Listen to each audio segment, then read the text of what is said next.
Hello and welcome to Flippin' Through, the internet's #1 Mad Magazine news, review, and interview channel. And today we're live. No, don't adjust your television sets.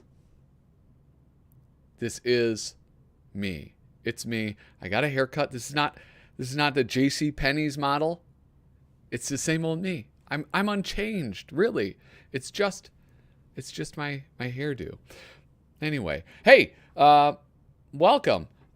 Listen, this week has to go better, guys. Okay, last week was a disaster. It was the worst live stream in history. The numbers bear that out. If you're watching, we got 9 people watching. If you're watching right now, say hello in the chat. I'm about to go over to it and say hello to each and every one of you who is here this evening. But before I do, I would be remiss if I did not thank those people who support me on Patreon. Patreon.com/flippinthrough. It's a link down below. Those people are Tom Richmond, David Strickler, Megan McInerney, Shane Buckley, Bobby Weigel, Cam Hayden, Ed Meisinger, Rob Wilson, Rod Mead, Sperry, Andrew Goldfarb, Casey Ori, and Kyle Bridget. Thank you so much for the support, fellas. And I hope I can keep on earning it. Now, okay, now I'm going to switch over. If you support me on Patreon, you get these cool stickers like this and this one and this one, which you can kind of see better. And this one, my mediocre logo. Can you tell which one that I did? That's the one that I made.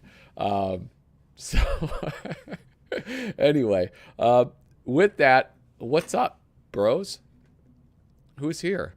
Little Cozy Nostril is here. How are you? Look at this. He says, you should look at Mad 17 from your copy of the Mad Archives. Right here. It's a real turning point. All right. I will. I might this evening because I really don't know what I'm doing. Well, that's not true. I didn't. Now I kind of do. Shane Buckley. Hello. How are you?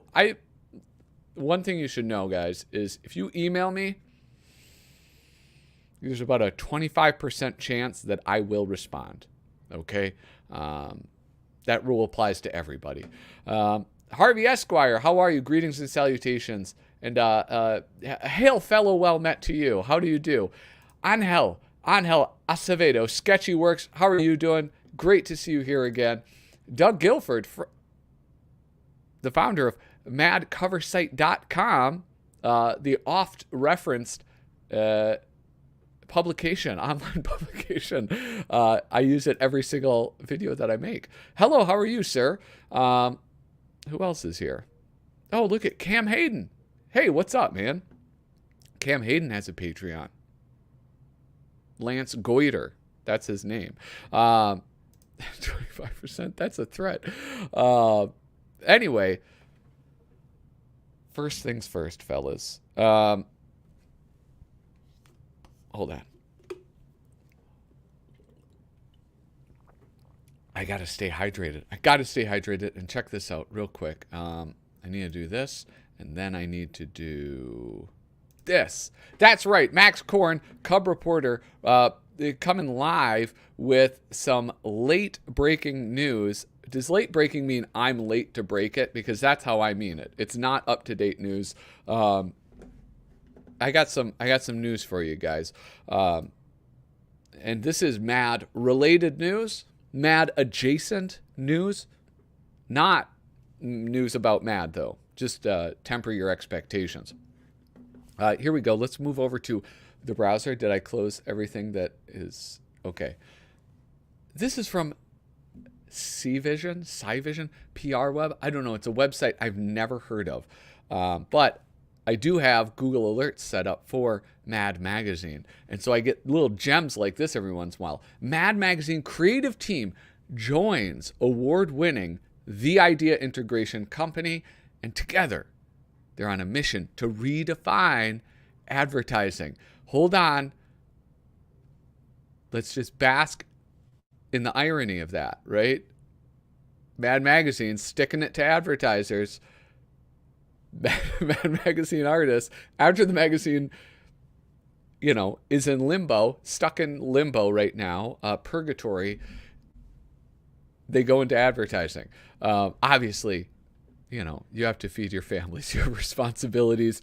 I understand that, so I don't begrudge them. The creative team from Mad Magazine, led by Bill Morrison, final editor. Don't say that.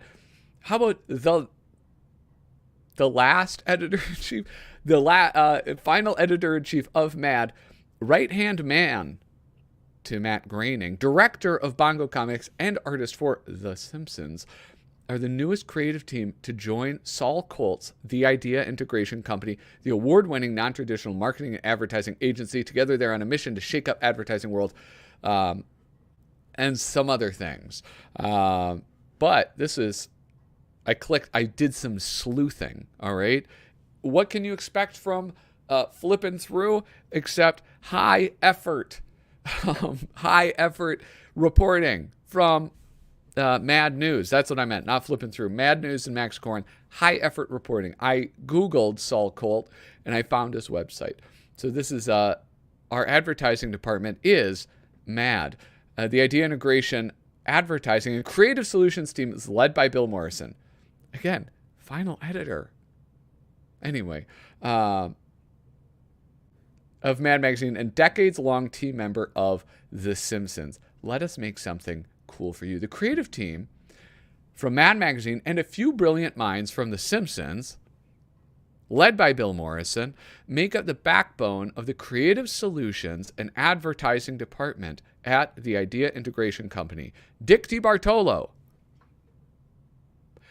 Tom Richmond, Ian Boothby, sorry, Ian, Teresa Burns Parkers, and others are here with the mission to shake up the advertising world and create memorable work for deserving brands. What people are saying about madvertising. Madvertising? Didn't Mad coin that term? You can't use that, can you? Let's read what people think. Mad Magazine's team of writers and artists can boast of a long history of deeply understanding and mercilessly parodying advertising. In the process of doing so, they became more relevant, biting, and truthful. Call this hallmark madvertising, if you will. The merger of Mad's creatives with the mad creativity of Saul Colt is no vanity project. It's the opportunity for some truly groundbreaking, attention-generating marketing work for brands who are brave enough to dare do something new. These are certainly not your usual gang of idiots, Mr. Nullman added. That's Mr. Andy Nullman, his quotes.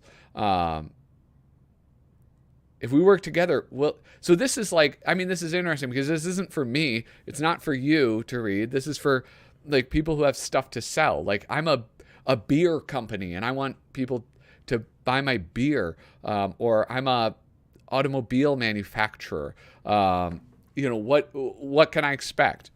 Just so you know, that's who the audience is. It's not you. It's not me. It's not fans of Mad. Okay. If we work together, will our ads be in the Mad style? Can you guys see this? Okay. I'll zoom in. I'll try to zoom in. Sometimes it makes it look weirder. Mad Magazine had a very specific style that is recognizable around the world. As cool as that is, it wouldn't make a lot of sense to put out a series of ads that look exactly the same no matter who the client happens to be. The team is, okay. All right, that makes sense. Can this team do more than just ads? Of course we can. My company is conservative. Can we still work together? Yes. I don't think I think they mean like conservative, like we're not like Republican, not like Hobby Lobby. Like my company is full of fuddy-duddies. That's what they mean, right? Yeah. Here we go. I don't know. Some of these are boring questions. Like company men, they ask boring questions. Data shows, why is humor important in advertising? Data shows that even in uncertain times, 75% of a brand's audience is asking for humor in their advertising. There isn't a group of people more suited to creatively guide brands to using humor and satire in advertising and meet the desire of consumers. Will you relaunch the magazine one day? That isn't the goal. We want to bring new life into the advertising space because it's gotten boring and we want to fix it.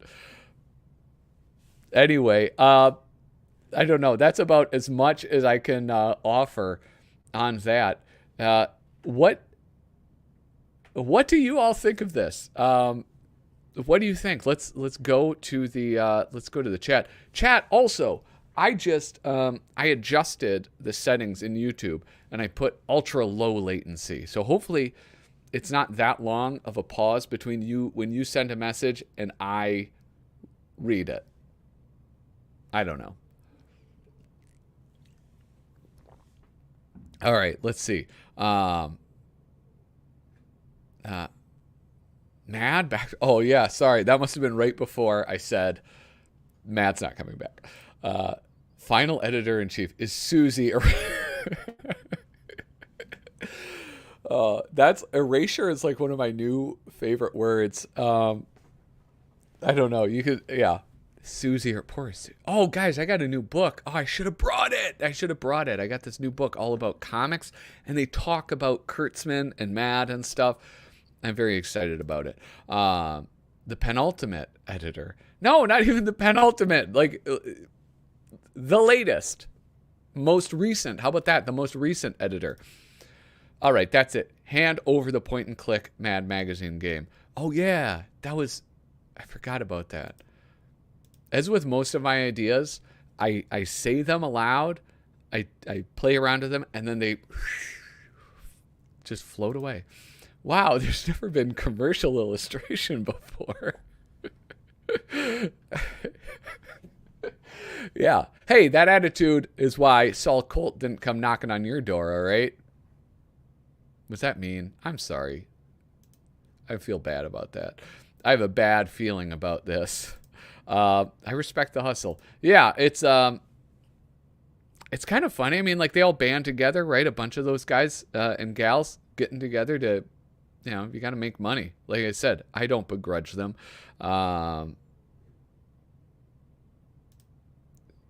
You are ahead of them on beer. Should Good Robot Brewing. Should Pixar make a Spider-Man movie? Aaron Grimm coming out of left field. As per usual, thank you. Harvey Esquire, it only works because it's a local company. Yeah, I know. I know what I talked about. I remember that. I think it's a brilliant idea. I just forgot about it, and then it just floated away. Why not? If I like the ad enough and the product looks interesting, I might try what they're selling. Yeah, why not? There is no why not. Or there's no good answer to that. Yeah, I agree, ultimately. I think that, It's Mad News, though, Shane. I can't not report on Mad News. Is that what you're asking me to do? Okay, now here, how about this? Wait, how would I...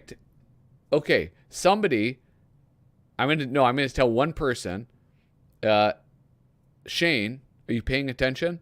I want to know the latency on these messages. This is a scientific... Oh, I better take off this thing. Get ready to send me a message, okay? Do you hear me? Oh, geez, hold on.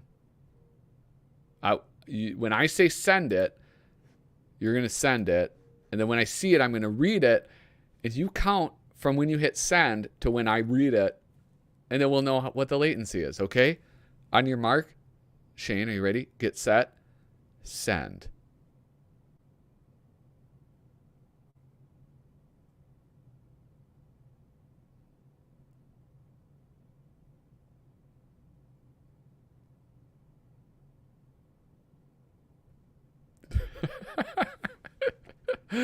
Shane wasn't... Well, I read it. Shane, I read it. Maybe the dolphin is an asshole. How many seconds?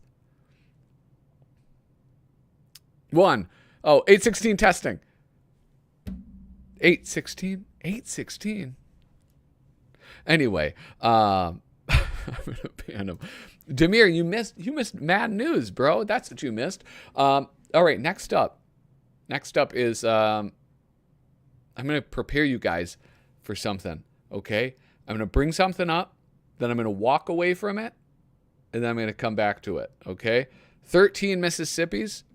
Okay, so, all right, that's better. Before it was like 30. That was awful. Anyway, so I got a mention on Instagram. All right. And if you mention me on Instagram, don't be offended. I'm so bad at social media. I'm like never on it. I check it from time to time. Maybe if I posted, my channel would actually grow a little bit more quickly, but it doesn't. Speaking of not growing my channel, if you're watching and you're not subscribed, hit the subscribe button. All right? Just do that. It would be great. You would like it. I would like it. I'll be at 440. That'd be fantastic. Anyway, Alfred IG Newman on Instagram sent me a mention. Now, if you don't follow him, look, he's got a lot of followers. More followers than me. Why is he mentioning me? I should be mentioning him in my post, trying to get attention. He sends me, he mentioned me in this post right here. Oh, wait, let me not get to that. So what he does is, it's an elegantly simple idea. He just takes a picture of the magazine. Ugh. Oh, I'm sorry, guys. Front cover, back cover. That's it. This has to be a reprint, right? This is a reprint. You don't own number 9 in like 9 CGC graded 9.8. That's not possible. Yeah. He printed it. It's a cover print. Oh, now I see it. All right. But anyway, so he just posts front cover, back cover. Most of the time it's, things he has, like this one is the actual magazine, and you can see it's on the board. It's just very simple, and it's nice. I like it. It's a fun concept. But he posted this. He said, "Attention, Alfred fans. After basically posting every issue in my collection, I thought it would be a fun detour to blatantly rip off the real thing and put together my own March Madness tournament. A March Madness tournament, a 64-issue single elimination extravaganza to crown the greatest Mad magazine to date, as voted on by you, Alfred's faithless followers." All right, so March Madness, 64. Is that how March Madness works? There's 64 basketball teams? Anyway, myself and Collecting Mad, we'll go to him in a second, recently compiled a list of our favorite and most iconic covers to fill out the field, but 15 spots remain. We're leaving those spots open to be determined by you. Whichever issues receive the most votes in the comics comment section below will help fill up the rest of the bracket. So please chime in. Feel free to DM me your picks if that's you don't want that. If that's more your thing. Keep in mind, we are only including the standard issues, which also covers everything after the 2018 revamp. And original Mad comics. No super specials. No Big Bad Mad, you guys. That still leaves over 570 issues to sort through. So have at it. The competition will kick off on the 1st of March as covers from different eras are pitted against one another and can only advance via fan vote. That's the only way that they can advance. Now, as it stands, I was like, yeah, I'm going to make a comment. How many comments? There's not that many. Right? Mike makes comics, Loose Apples, me saying that I would comment, and then I never commented. I never came back and said it. So this is what I'm starting to do. What I'm doing now is I'm going to be picking out mine. And, look at Art Dandy. That's it. That's all the people that said anything.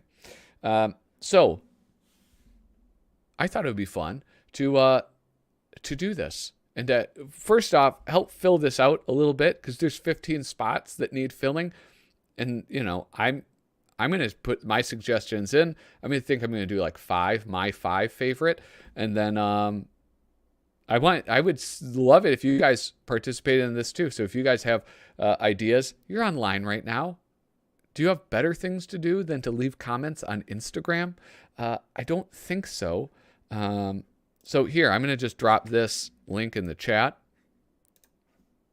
And we're only voting on covers? Yeah, that's my understanding is it'll be like I don't know how, I'm not a basketball guy, so I think that you'll get all of them, and then he'll post the thing, and then you pick the ones that you like, and then whichever one gets the most votes, boom, they go on to the, it starts with like 32, and then what's half of 32? 16? So, Sweet 16, and then, 64, then 32, and then 16, then 8, then 4, then 2, then 1. Yeah. Yeah, that's the gist of it. So anyway, now I want to go, I'm going to be pulling up madcoversite.com, but also I dug out, it was very serendipitous that I came across in my, whatchamacallit, secret mad dungeon. That's what it's called. This book. It was just sort of like under a bunch of crap. Because this is not one that I it's not one I think I don't know when I got it. But I like read through it once, and then I was like, all right. And I just set it down and never picked it up again. But then after I saw this, I come across it again, and I am ready to, I'm ready to go. I'm ready to use it again. Can I reframe this as a Royal Rumble metaphor? Okay. All right. So, Macho Man Randy Savage. Yeah. I don't know. I forgot all the wrestlers. I get put on the spot and I have nothing else to say. There's a dungeon next to your basement. It's a part of the basement. It's like a sub basement, I would say, because you do have to step down into it. So this is a wonderful book. This is mad cover to cover. This is no longer relevant, right? Like the moment it was published, it was irrelevant because there was covers that weren't included in it. So in here, oh, look at that. In memory of Norman Mingo, pictorial godfather to Alfred E. Newman. Yeah, Norman Mingo set the bar. I think this is like written or assembled by Frank Jacobs. Because look at, here he is. And then here is our Lord and Savior, Norman Mingo. He's right there. Here, maybe I'll read this little introduction that Frank Jacobs wrote. What can one say about Mad's first 400 covers? A great deal, as I found out in putting together this collection, and for that I am indebted to several knowledgeable people. Mad's co-editors, Nick Meglin and John Ficarra, supplied the lion's share of information. They surveyed 48 years of covers, singling out the ones warranting special attention and sharing a bounty of historical data and remembrances. Former editor Al Feldstein recalled the cover creating process as it was during Mad's early years. Grant Geisman, whose obsession with Mad is legendary, cleared up many details, a number of which dealt with the evolution of Alfred E. Newman. Artists Kelly Freese and Mort Drucker were generous with their time and thoughts, as were Mad stalwarts Sergio Aragones, Duck Edwing, and Al Jaffe. Annie Gaines, as always, was of immeasurable help. Couldn't measure it, the amount of help she gave.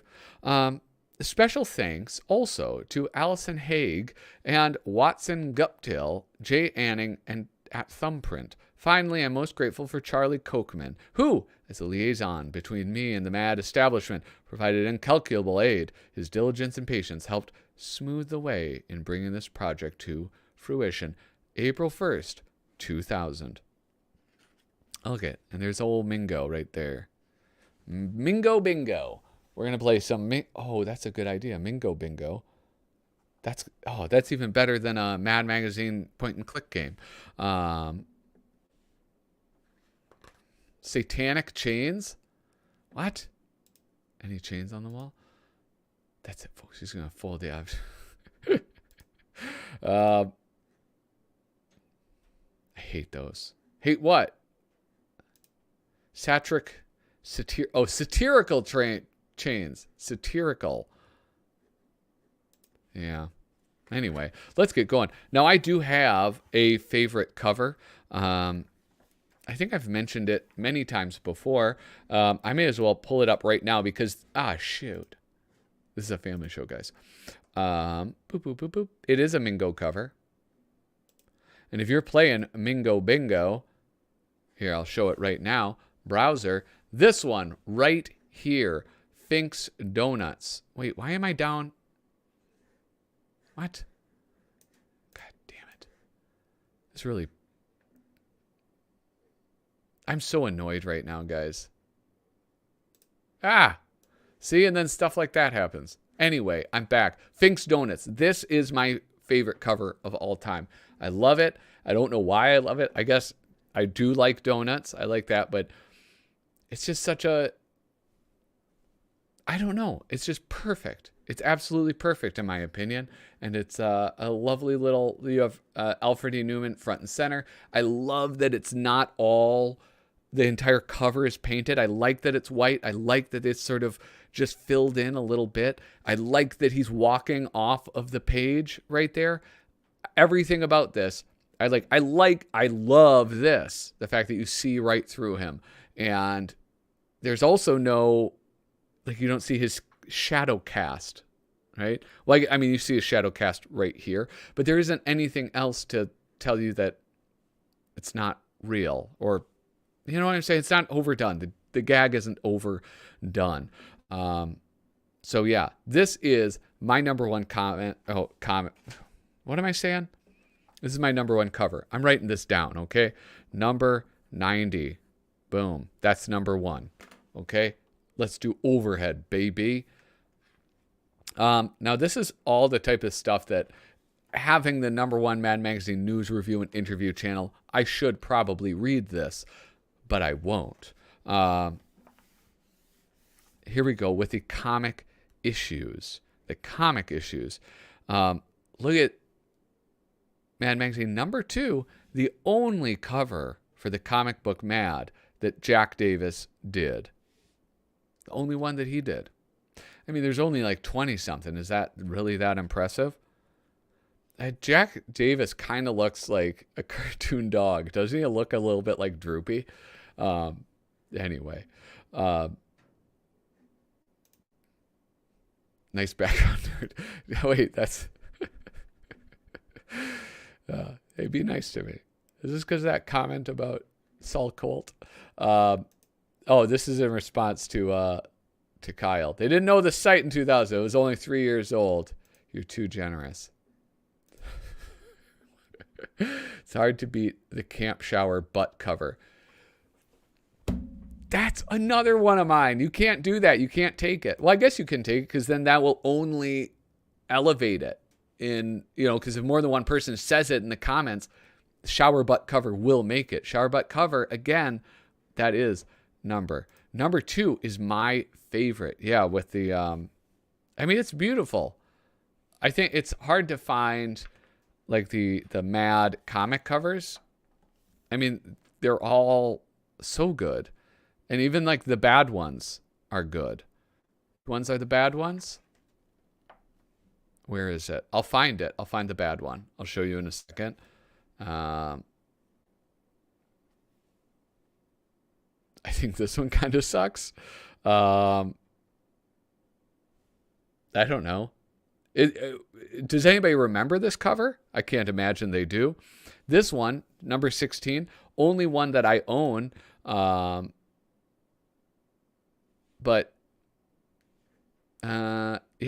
It's not the best. It's kind of interesting. I like that they printed the lines there so it looks like the folded newspaper, but this one kind of bothers me too, to be honest. This is one of their greatest ones. I don't know why that one wouldn't be, because these spell out something. It spells out in this jagged cursive, I can't draw, can you? Or something along those lines. This is a beautiful one. I don't know if any of the comic ones, to be honest, fall under my favorites. Is that sacrilege? Zoom in on 16. Okay. Oh, wait, clicked the wrong one. Is that true? I thought he did another baseball one. Well, do you mean, did he do another baseball Mad cover or Mad comic cover? Okay, I'm zooming. Too zoomed. What am I looking at? Comic book raid. Comics go underground. Well, shoot, I can't read that, bro. What am I seeing? Oh, you know what? It's a bad photo. I can't even read it when I'm up close. You know what? I'll have to zoom in on it when I flip through it. I'm really delaying flipping through that because it is my only, it's my only comic issue. And so I want to save that for like a special occasion. Oh, look at this. Frank Schneider. I didn't think I needed that book, but I'd like anything with commentary. So now I have to get it. Hey, Frank, I'm not seeing your face around here. Welcome. Glad to see you. I mean, it is a really neat book. I flipped through it a little bit before hopping on here. And there's a good amount of commentary. There is like, it's pretty fun. So I didn't give it a good fair shake like the first time I had it. Or I don't know, maybe I did and I just kind of forgot about it. But yeah, I would definitely pick this up. This one is worth it. I wonder if there's an updated one though. Yeah. Angel. Well, I hope that you submit those as your favorite covers. My third favorite cover, hold on, I have to write down something. I have to take notes. Okay? Because I have to figure out what it is. There's the shower butt. There's that cover. And then there's also the 9/11 cover. Hey, listen, guys, I'm an American, all right? So I love that one. That gets me right here. It ain't funny. I know, Kyle. I know that, 9/11 isn't funny to you, but it's poignant. I'm an American. Hey, thanks. I hang out sometimes when I remember after finishing work. Oh, you're looked with the wrong account. Well, maybe. All right, so maybe I do recognize you. I don't know. Okay, you can see Bill Gaines in number 16.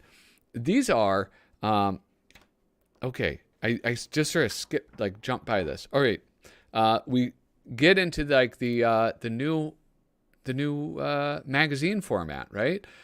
And this is awesome because it has this beautiful border. I love this border. It's so much fun to look at. But are these covers good?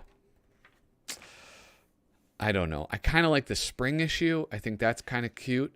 There's like variant covers of the spring issue, which I think were maybe oopsies. Due to distribution problems, 3 variations of the cover for Mad 28 were produced from the collection of Michael Lerner. I don't know what those... Oh, yeah, here it says something about guided missiles and then another thing about income tax. And then maybe it was changed slightly after that. These are fun. Not my favorite, though. Here we have a beautiful Norman Mingo heading Alfred E. Newman 2. The, what's that called? Mount Rushmore. Good old Mount Rushmore. I'm going to try to keep my eyes on the comments. So if you guys are commenting on these covers, I will, I'll be able to note. That Davis cover on the new Mad page there is criminally small printed. Which one? Oh, it's probably this one. Yeah. Yeah, but choices must be made. I have to say, this is one of those covers where it's like, I don't know, maybe if I had it and I looked at it and I actually read it, I would appreciate it. But visually, this is not an interesting cover to me at all. But, maybe it has a funny story behind it. And Frank is letting us know that. But yeah, I don't know. I don't I think that it would be better to have that other cover. Oh, there we go. Wait, yeah, I think I recognize that username. Good to see you, Sticks. Oh, bro, make sure you're subscribed on both accounts. Yeah, that's how you do it. Ooh, now we're getting into some good stuff. Oh, this is hard to choose. I don't have to choose at all, do I? I just have to choose. I have 2 more spaces in order. I have 2 more spaces available.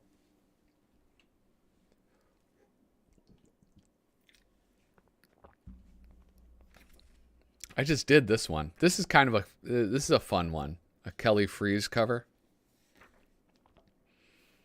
Oh, this is, what's her name? It's like Moxie Coxsanoffy or something. Hey, my man. Perfect. Thank you so much. I really do appreciate that. Yeah. This I don't know, man. She's kind of cute, right? Lady Alfred? I know I'm not the only one that thinks it, okay? So just don't act like you're better than me.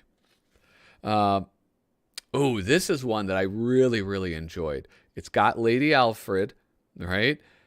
And she's just, he has a black eye. It's kind of like you get like a domestic abuse joke. You get Alfred on the cover. You get it all. You get his girlfriend.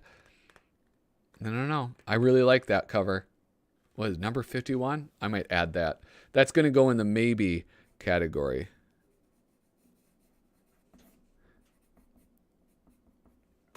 All right, maybe category. Oh, this has to be in there, right? The flip-flop cover. And now if you're, that's close. I think it was with a C. Kovanovsky. I think it was with a C, though. I can't pronounce those Polish names. So you have this double cover, two covers for the price of one. It's a very fun. Oh, Christ. Oh, sorry. It's a very funny cover. And you get the first appearance of Spy versus Spy. So that's kind of cool. I'm gonna put this in here. Number 60. All right, that's it, guys. Oh, and then they have this one too. I mean, some of these are going to be picked, right? Like, I imagine this one, this was picked. This had to have been picked. And same with this one. It's like, it's just beautiful. I do like, yeah, that's who it is. Moxie Kozanovsky. Thank you, Demir. Moxie Kozanovsky.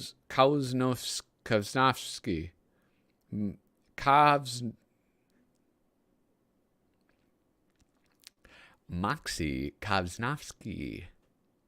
Anyway, this one right here, number 67. That's a beautiful cover. I really like that one because I don't know. I love that big blank space right there. Like, if that hadn't fallen, he would be standing there. It would have been filled, but it fell, so it's empty. I don't know. If a girl like Moxie falls in love with an idiot like Alfred, there's a chance a chick would love an idiot like me. I'm not getting my hopes up. You'll find your Moxie.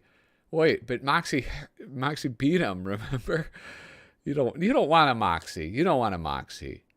All right. You come on. You gotta have higher standards than that. I do like this one too. Oh shoot. 71. 71. That might be one. Jeez Louise.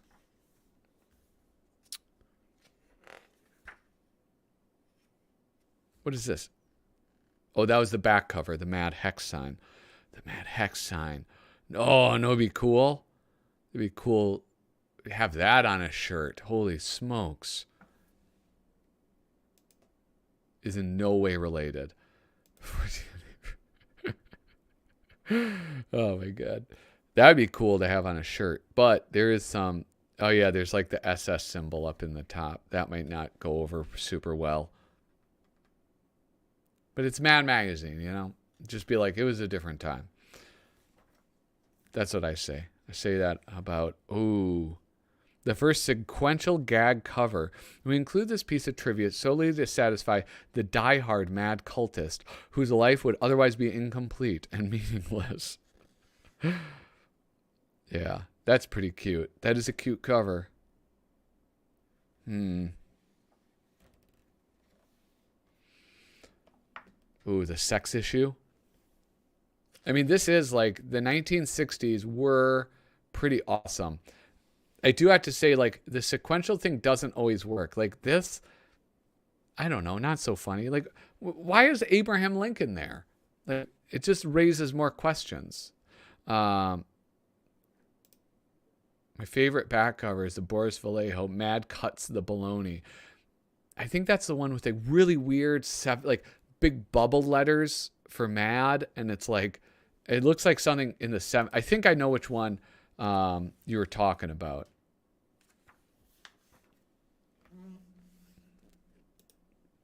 Thank you. Yeah. Yeah, the gags, the visual gags are just so much better. Oh, look at that. That's beautiful. Like that. I love this one. Holy smokes. This one's going in. Well, no, this will be in the maybe pile, guys. I think this one's so great because let me explain the joke to you guys, all right? I don't know if you know this. I'm a very learned man. So as we know from Frankenstein was constructed from the parts of different people and then given life. And in this, we have Frankenstein constructing Alfred E. Newman. However, he's constructing him from a scale model kit, which was very popular at the time. Also, they ended up selling these, which are pretty awesome. Yeah, I know. When I said that, the irony was not lost on me. But it's sort of like when Kyle puts up a big, stink about a cover not being funny. I feel like it has to make sense in some way. There has to be some rules that it's following. And having Abraham Lincoln on the cover, that's not allowed in my mind. Did you know Universal sued Mad for Mingo painting Frankenstein's likeness? No, I did not know that. Holy smokes. Hold on. Does it say this? Further problems were avoided when Mad Universal Pictures was not pleased with this cover, threatening legal action for Mad's use of Boris Karloff version of the Frankenstein monster, the rights to which were owned by the studio. Further problems were avoided when Mad promised never to show that particular version of the creature on any future cover. Fortunately, we never promised we wouldn't show this cover in a book about Mad covers. Holy smokes. But how can you... I guess you can threaten any legal action you want, right? It doesn't cost money to threaten somebody legally. Threaten somebody legally. But, yeah. I feel like that they could have won that, right? They had won enough cases at that point already, right? Introducing the Mad Puyet. That's a good one. That's a very good one.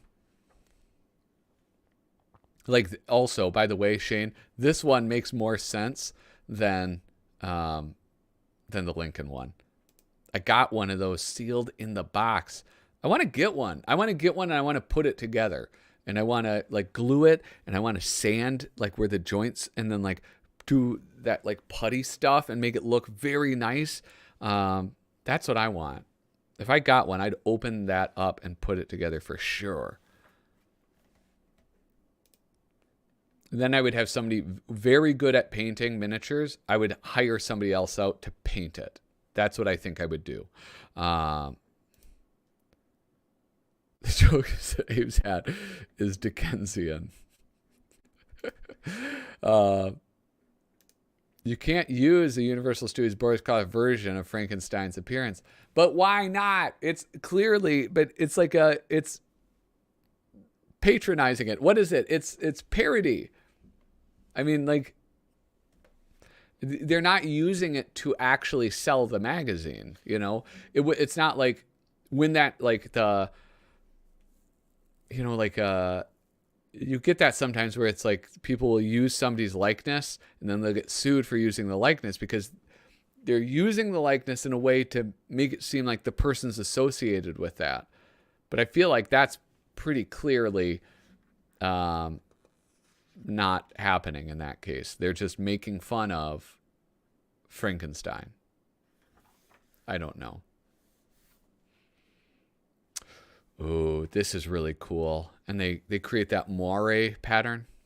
I don't know how to pronounce that word, so I apologize if I'm saying it wrong. Moire. And then if I try to say it more, I can't even say it right. Anybody want to bring up Disney versus Air Pirate funnies? I don't know. Is it? No, well, hold on. Let me look that up. I was going to say, I think he looked like that because Peter Boyle looks like that. Peter Boyle, young Frankenstein. Okay, Peter Boyle was so great.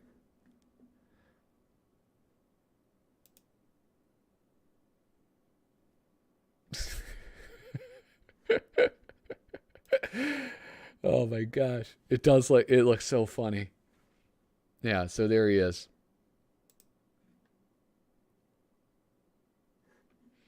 Yeah. Like that was just, what did they do? They just painted his head? Is that it? Because that was his hairdo.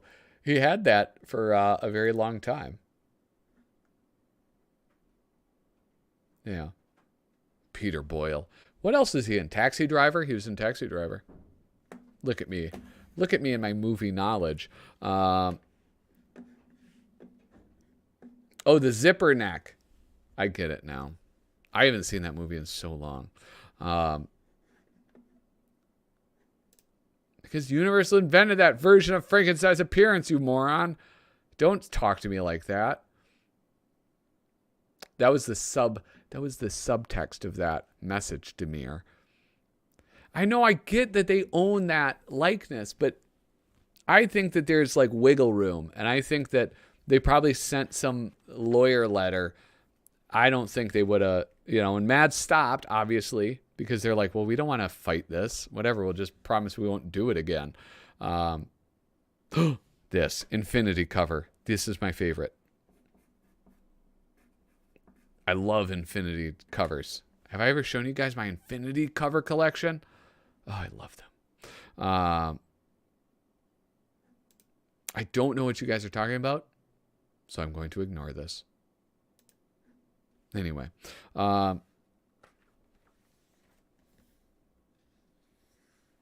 this is fun. This is like a nice book, man. I have to say that. Wait, what cover did they end on?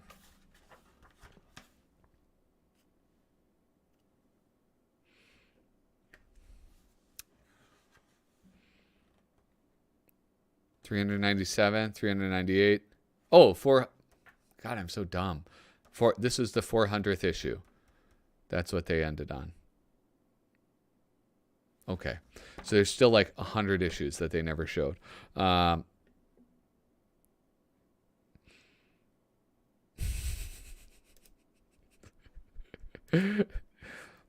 It's not, but also what? It was just a top hat. It was a top hat. He was famous for his top hats. Wasn't he Dickensian? Charles Dickens and Abe Lincoln.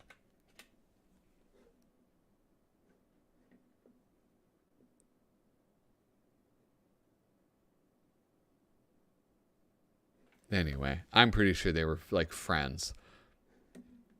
Too many times. I don't know what that means. I just realized last week that they used some of these earlier gags for the paperbacks towards the end of the run. Yeah, well, and also they some of the super specials they were using them.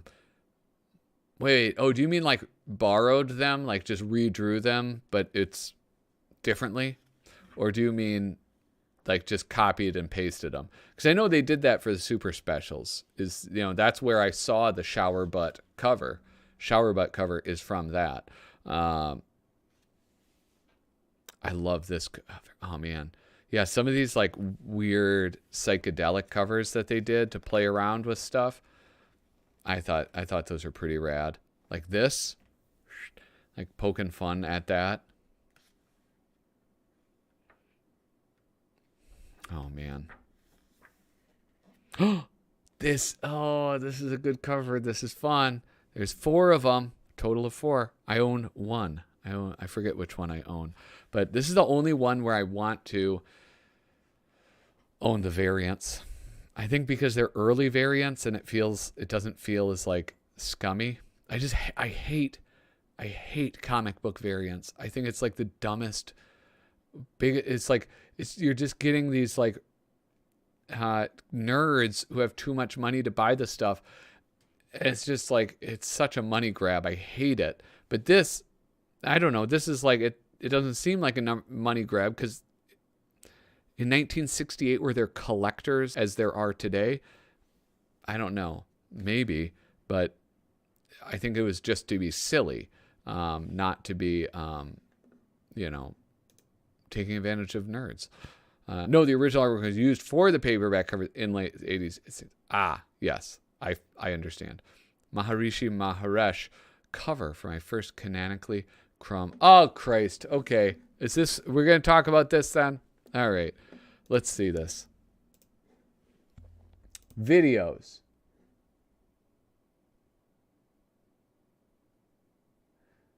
What are you even talking about? It's not even there. Yeah, marketing ploy. Marketing ploy. That's what you're about to see. Okay, guys? Hold on.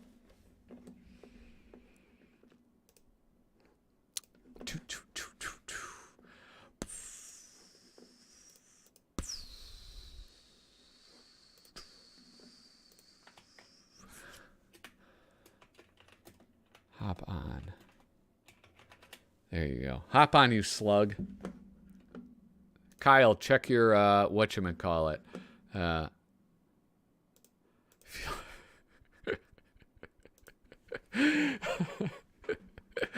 Anyway, hey, as I wait for Kyle, I just sent him a link to join in.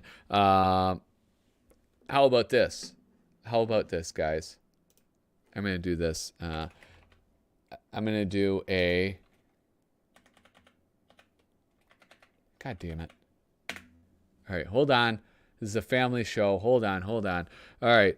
Hey, check this out. Flippin3.com. Flippin3.com. I have a website, guys. And you can find patreon.com. Well, this is your chance, man. This is a chance to plug the new thing. And I don't know how to explain it. I don't understand it really. I only saw that Robert Crumb movie once in high school. I don't understand him. Hey, if you go here, flippinthrough.com, you can find my store. Boop, boop, boop, boop, boop. Is it still up? Oh, thank goodness. And look, you can get some pretty cool Potter ZB merchandise. I don't know, maybe I'll swipe that hex symbol, that mad hex symbol, put one of those up there too.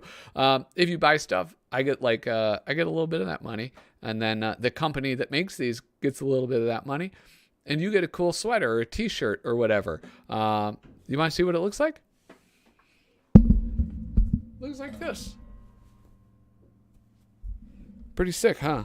I really like this. I'm wearing them like crazy. I don't know. I've washed them a couple times. They're holding up pretty good. Yeah. So there you go. There's the ad. Where's Kyle? You're still in your pajamas? Nostril bless. The Superman PJs. Yeah, what were those called? I don't know. Never mind.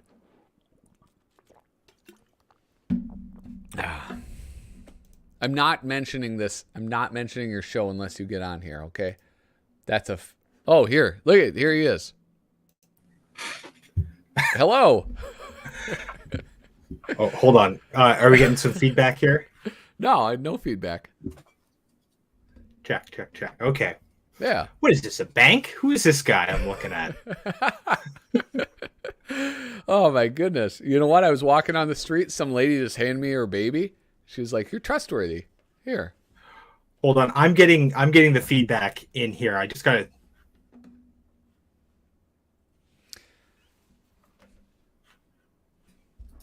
Everybody be quiet. I got to adjust my settings. Yeah. That's okay. We're talking about your underoos. Yeah. We'll get some Little Cozy Nostril underoos. They'll have your illustrations all over them. They'll have like a little hoodie. Okay. They'll have your hat on as the hoodie. Is this helpful or not helpful as I'm talking while you're trying to troubleshoot? I'm hearing like 8 different.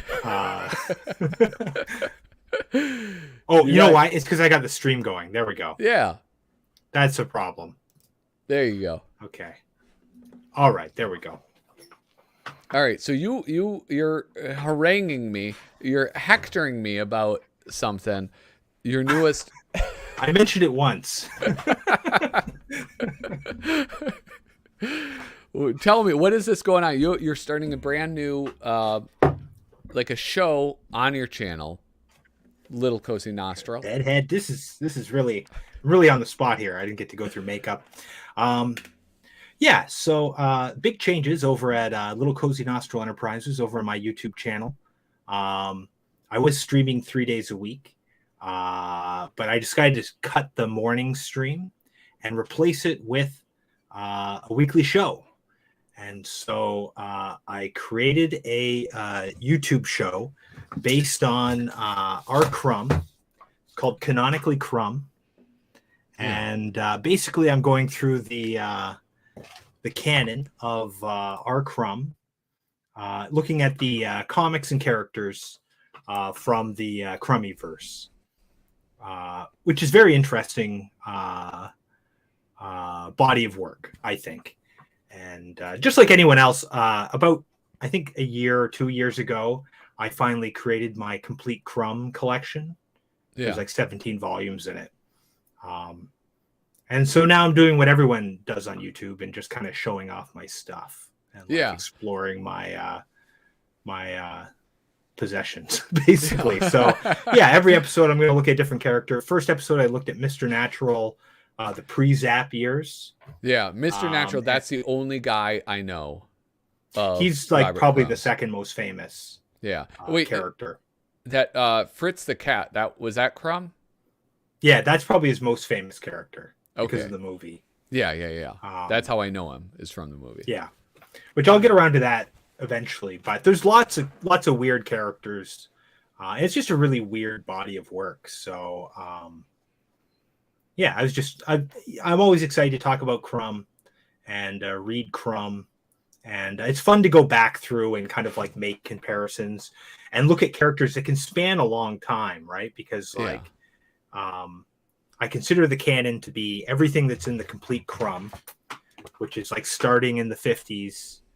And then some of the stuff they did after, going up to Mystic Funnies, which I think is the early 2000s. I think I have it. So right it's like 50 years worth of work. Yeah, and so like was it? So he has characters that he uses a lot, but like, do they all exist in the same universe? Is this like Gasoline Alley, but with like fucked up hippie stuff? I mean, they all exist inside his mind, but there does seem to be different like isolated worlds. So like Fritz the cat tends to be like a contained world, like an anthropomorphic world. It's all animals.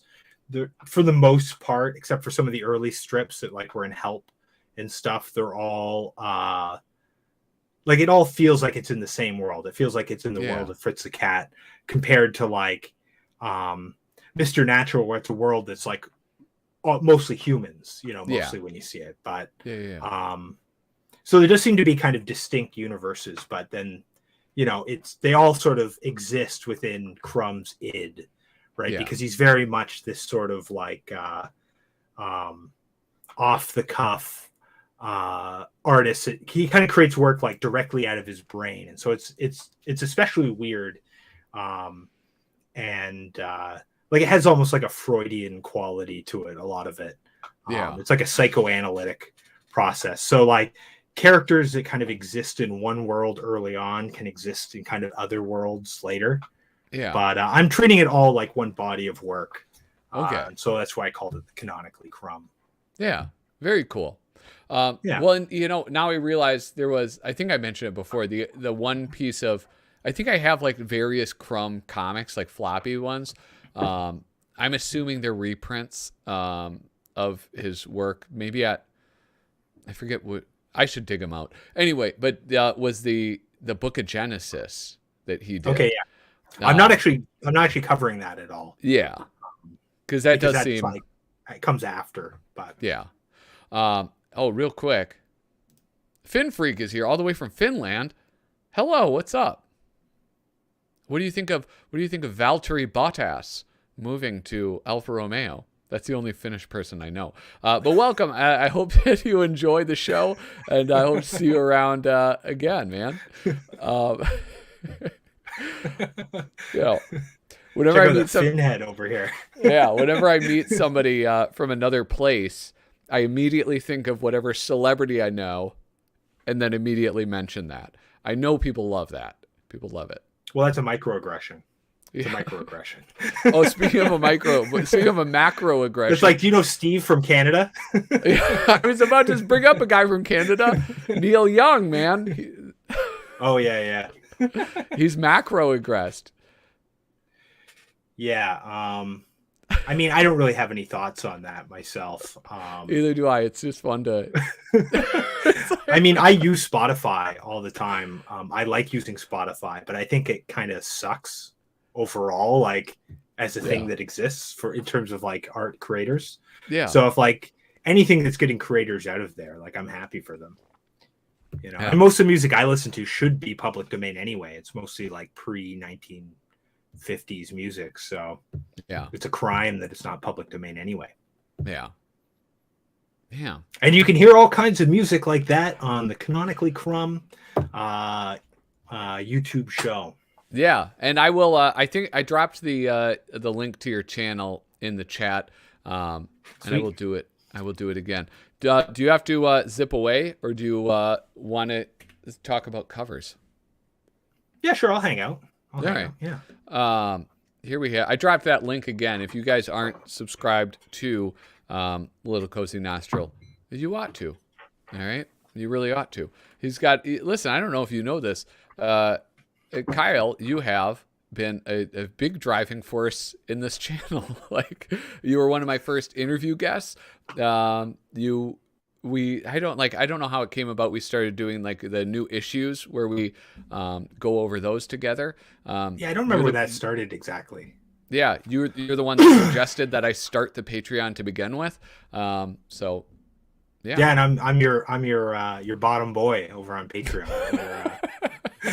I always get the last thanks. Yeah. It's like if I ever stopped subscribing on Patreon, it would be very conspicuous. It will be very conspicuous. So I think just to save myself the embarrassment, I'll just keep naming you even if you stop. Yeah, I'll be in the chat saying like, I'm not a subscriber. He doesn't represent me. I've not given him money in years. Please stop saying my name. We'll see how this works, because I think I'll have to go with the main one, because I'm running this through there you go. I'm running this through my like OBS software. Okay. So I don't know. Do you have any favorite covers? Like, do you have ones that you're? I mean, I like most of era? the initial run, like the Comic Mad. Yeah. I mentioned the shower butt one, like the camp shower butt one. I think that's got to be my probably one of my favorites. Yeah. Well, that was the first cover that I remember seeing, because it was like I mean, it was a naked ass, you know, Yeah. and I was like, what? Well, I had the Completely Mad coffee table book. I don't know Yeah, if you know that one. It's like a big square. yeah, I got it just right over there. Yeah. That had every cover reprinted up until that point as like a little Oh yeah, image. And yeah, I remember looking through like every single one over and over again. I must have been like 11 when that came out. And like I poured over that book like crazy for years. yeah. That was So, and in fact, a lot of the covers, I was amazed when I finally saw them full size. There was all these details I had missed. yeah. Well, I mean, like even going through this, I've seen covers that I don't think I've ever seen.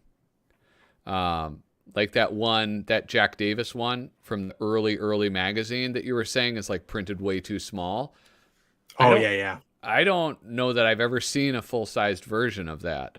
It's Um, cool. There's a lot of characters. Um, and there's like, I think it's like basically whatever Baby New Year. There's like a naked kid walking yeah, through this like crowd of like pop culture figures from the like 50s, or I guess it would have been the like late 50s when that was printed. yeah, And it's a Jack Davis image. It's really cool. yeah. I mean, like he's one of those artists where it's kind of like when who is it? That's a Jack Davis right there, is it? What's that? Oh, The this little one? one? It's hard to Yeah. tell. Yeah, yes, that most certainly is. Yeah, Jack Davis 139. And I mean like I love Norman Mingo and I love his painted covers, but it is nice when they're like broken up and you get the cartoony stuff as well. I Yeah. quite enjoy that. Uh, Yeah. or the As a ones kid, I like always this where appreciated like there's a couple like Sergio covers. yeah. There's a oh, what's his name? Is it Cheney? Caldwell?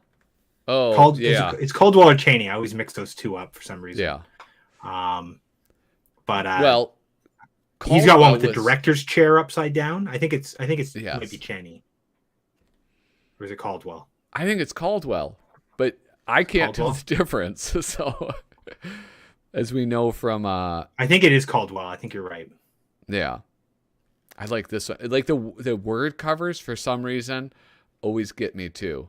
That's I nice don't know lettering. why I'm so amused by it, but there's like old photos of like the editors. I don't know who it is in the picture, but there's like this cover pinned to his like the board behind him, like the cork board or whatever. Yeah, it is. It's really something else. I don't have a Who lot did of that? older Mads, but I definitely have that inflation issue, Yeah. which is definitely not one of my favorites. But No, it's kind of it's like kind of a dumb, like I don't know. Oh, this wait, one. so that on the last page, that Hello Oh, Dolly one, he's supposed to be Barbara Streisand yeah. It's him, but he's wearing a big fake nose, and like there's because he's a Babs. elastic band. Yeah. I mean, what is like the antithesis to like the greatest covers? You know, like if we did a bracket, this might be on the bracket for the worst covers. I mean, it's a funny celebrity cover. Um, but I mean, Yeah. a lot of the celebrity covers, they don't work unless you're like immersed in that time period. Yeah.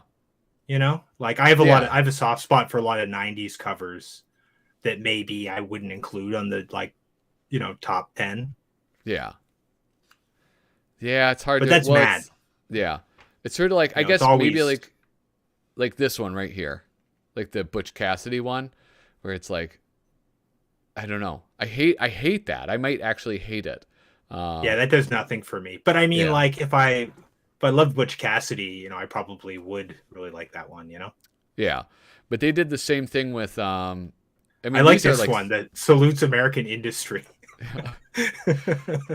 That's a good I one. mean The paint's a good one too. I do I like these three are I don't know, just beautiful. I love this one. I mean this is like the channel art is a photograph of this cover. Okay. Um, but yeah, I like all of these three. I think are just wonderful, just visually really fun to look at, and for different reasons too. And like this, like the repetition of that is nice. Yeah, it's got You know, nice rhythm. Yeah. And then like this is just like, I don't know. It's It's just clever. fun to, Yeah, that yeah, one's clever. it's so fun to But look at. I think I really do like the salutes American industry. Like on this page, that's definitely Yeah. like that would probably go in my top 10, I think. Really? Yeah, because it's such a clever like gag, you know. It's because it's playing on like it's hyper ironic, like Yeah. it's you know making a joke about the medium itself, Yeah. and then also like just American industries like quest for quality. It's I don't know, it's really funny, you know. Like Yeah. it's like he's really like if it wasn't intentional, they'd really be falling on their ass, you know, and Yeah. that's what is funny about it. Yeah. No, I agree totally. Yeah, it's amazing how like you can have this. I mean, is that 3 in a row? Oh no, 48, 49 is a stinker. But that I feel like 49 I've never taken a good look at because I've only ever seen it printed small. It's all Mickey Mouse all over someone. yeah, the guy from I don't know who I forget his name. He it's like he was one of those celebrities, sort of like Betty White, who just sort of kept going forever. I think he was in that movie about the boat that turns over. White Squall. No. It was like a cruise ship. It was a cruise ship. Oh, Titanic. No. The Poseidon Adventure. He was in the Poseidon Adventure. He was in. Oh. Yeah. Look at this. Wait, Clown Nookie knows Finnish? Look at this. What a cosmopolitan chat section. There's a bilingual conversations. Ernest Borgnine. It's Ernest Borgnine covered in Mickey Mouses or something. Speaking of like kind of Nordic countries, in the Mad big whatever that cocktail book, Completely Mad, there is like a Swedish or a Finnish Mad where he's wearing like Alfred's wearing a weird nipple hat. That one always stuck with me. You know the one I'm talking about? I don't think I do. Hold on. He's wearing like a weird nipple hat. It's really interesting. Right at the very, very end. I don't want to leave now. I feel like I'm holding up the show here. When I'm way. Hold on. I can't hear you though. I've got it right here. It's like this one, really right at the here. very end. This is the one I'm talking about. Ah, Christ, I grabbed the wrong one. But I have it right here. It's this one. All right. It's printed very small, but it always stuck with me, you know, Okay, since I was a hold on. kid. I'll put you on the big screen. Page 204. 204. Okay. You got a better camera. It's 204. All right. At the very end, like in the last like 20 pages. All right. There you go. He's wearing a condom. Is it a condom? Maybe I always thought of it as like it looks almost like a baby bottle or nipple or something. But I guess it's a condom. No, you probably never use them, man. That's why you didn't recognize it. No, I'm all about that risk. No, I only do hand stuff. That's... What does this say? Fin Freak, help us. Oh, this is Dutch Swedish, mad, though. Oh, it's Dutch? Yeah, it's Dutch. Ah, okay. Sorry, that was very... I'm sorry. That that always stuck with me, you know, that particular image. Yeah. This corn one is quite good, too. Yes. I have to like reread some of these. Oh, anyway, I say anyway like I'm continuing a thought that I started earlier, but I got this book called American Comics. Have you heard about it? American Comics. It just came out. New? Yeah. Oh, I think I do. You spill your I coffee? just get that. By here it is, Jeremy Dauber. Is it this book? Yeah, it is. Yeah, I just got this too. I got it for Christmas from my wife, who I do hand stuff with. like baking. We use our hands. I.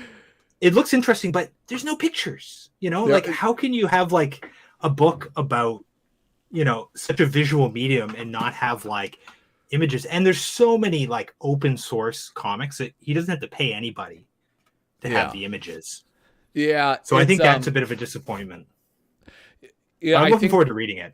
Yeah, I think that I read the introduction, but I think that what he's talked about so far, like he's going so dense that it would be like, I think it would be probably pretty difficult to pick, the what images to use and like what to represent. You know what I'm saying? I just feel like it would really like Oh yeah. Oh shoot. help the book. What There's only hands are not like families don't have hands. I have a family. We all have hands.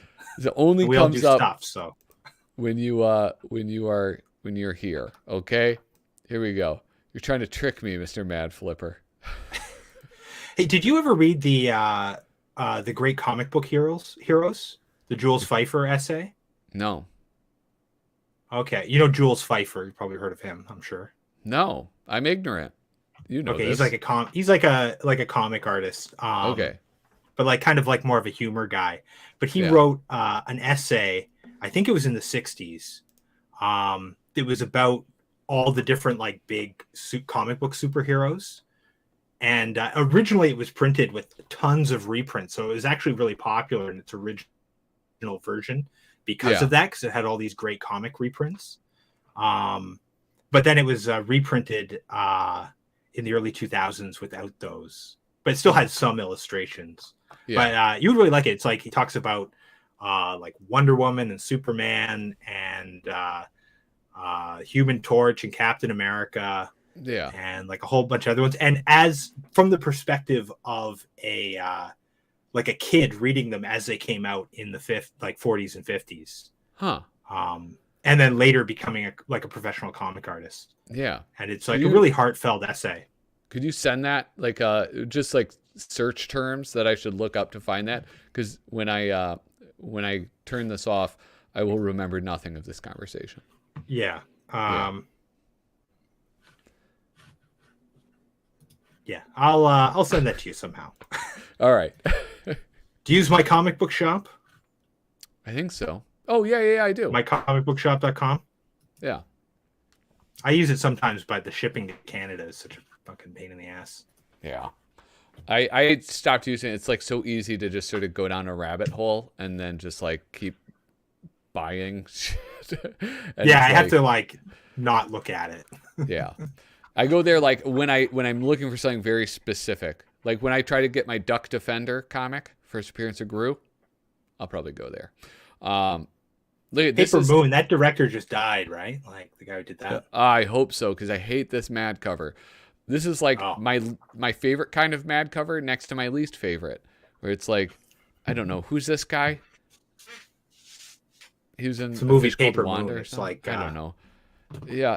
No, I think it's like a real famous. I know. Yeah, it's like probably culturally significant, but I hate that cover so much. I just cannot stand it. I'll tell you who the director is. Yeah. Peter Bogdanovich. Peter Bogdanovich. Should I know that name? What else did he do? I mean, if you're into like prestige film from like the 70s, yeah. Yeah. But if you don't know who like Bergman is or something like that, then it's probably not worth your time. Yeah. This finger cover, I think that Kyle and David got great chemistry when they get going. It gets in. Who the fuck is David? Michelangelo's David, the naked statue guy. Have you never been to Florence? Actually, I never saw a statue when I was in Florence. Yeah. I had to choose between Uffizi and the gallery that had David, and I went with Uffizi. Uffizi. Yeah. Florence. I've never been to Florence. Florence is the one where they have all those neighborhoods, and each neighborhood has their own flag, right? I don't know about that, but it was really cool town. Yeah. Yeah, really like all like old buildings.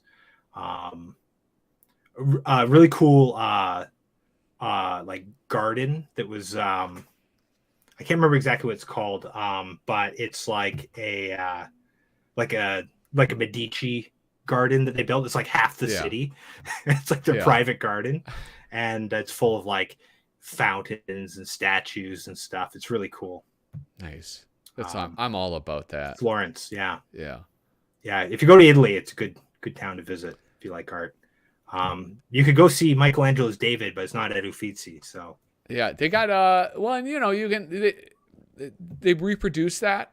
Like so there's a bunch of those statues where it's like, here it is. I mean, it's not the one. This is just a recreation and we have it in our town too. Um actually, I did see a bronze version of David that's in that town yeah. near some church that we went to see that had like this weird like zodiac throughout it. Yeah. Anyway, I think this finger cover, I think that caused quite a controversy. I It seem to did. recall. Um yeah. I think it got the like people well it says many newsstand dealers refused to display the issue and sales fell dramatically. When the copy I have, they apparently, you know, didn't destroy the unsold ones. They just they had a bunch of them put in the Mad Vault. And so one time they had a promo where if you just got a regular subscription, you got a copy of this. And it was sitting in the vault. So I have like a very nice grade copy of this with like a little certificate of authenticity. And yeah. I, it was like one of those weird moments where they were like, get rid of this shit. Like, but I don't, yeah. Look, and here's another one. I don't know, like these make me so. You don't like this? Oh, I think you're talking about the Serpico one. The cervical That's a one is Davis like, one too, right? yeah. No, Mort Drucker. Oh, is it? Yeah. I mean, it's not a great cover, but for some reason, like these ones, I don't know. It's just like it irritates me so much, and I I don't like know the what barf it bag is. one, the Exorcist barf bag one. Yeah, I have that issue. yeah, that's a absolute classic. Oh, hold on. Zoom in on this. Okay, you know what? I aim to please. Shall I read it to you too? I shall. What started as an in-house joke, the premise for this cover was determined unusable. The tagline for this finger cover originally read, Matt, always number one in good taste, but was later altered in a way that was not funny, satirical, or comprehensible. The juxtaposition of the image and the caption now lost. It didn't matter much. Many news dealers refused to display the issue, and sales fell dramatically. What a bunch of prudes. Yeah, I mean it is one Here's of some the best. advice. Here's some It- advice this- if you go to Italy that's tied to that. Doing this Yeah, is the equivalent of giving the finger. And I was pissing people off all over Italy because like they'd be asking me things, I'd just be like, oh, 1 second. And it's like I was basically going like, fuck you. And I didn't find out till like the last day I was in Italy, and I was like, this is why everyone hates me here. yeah, I mean, there's probably other reasons, but like that was definitely a contributing factor. yeah. Maybe I mean, were you walking around talking like this? Look at the pizza. Where's the Medici's? Oh man, they one, got some loose wrists there. one moment. I don't think anyone did this to me actually at any point. I'm speaking, bitch. Hold on. But I did this quite a few times, and like it was like literally on the last day I was in Italy that my wife was like, I think that's like giving the finger. Like everyone gets pissed at you every time you do that. And I looked it up and I was like, oh, it is. Oh my god. Oh, sorry, Max Korn. But no, Harvey, my name's Patrick. That's my Christian name. Also Max Korn. David, where'd you get David? There's a Davis cover right there with the skiing. I'm pretty sure that Yes. one is. Yeah, this is Yeah. a fun one. I like it. Yeah, any crowd scene by Davis is worth seeing. This cover, I really like this cover. What's the joke? That he's getting rained on? Yeah, I don't know, but like visually, it's very pleasing. Like the composition of it, Yeah, that's true. you know. That's true. A Yeah, lot of these covers, like when they're not funny, they make up for it by being like really, really well executed. yeah. I do like this one, even though Have we passed the Titanic one with the feet sticking out of the? yeah, we did. Okay, that I think that's their highest selling issue, isn't it? This Yeah, one, that one. Oh, it's a Poseidon, I guess. no face of Alfred, only his feet and his trademark red high top sneakers. Yet the high water mark in sales, more than 2 million copies were snapped Yeah. up. This premise, an homage of sorts, was reprised for the Titanic cover number 369. Just hand stuff. This is look at they're reusing this cover apparently. Well, it's like the placeholder cover for the next issue.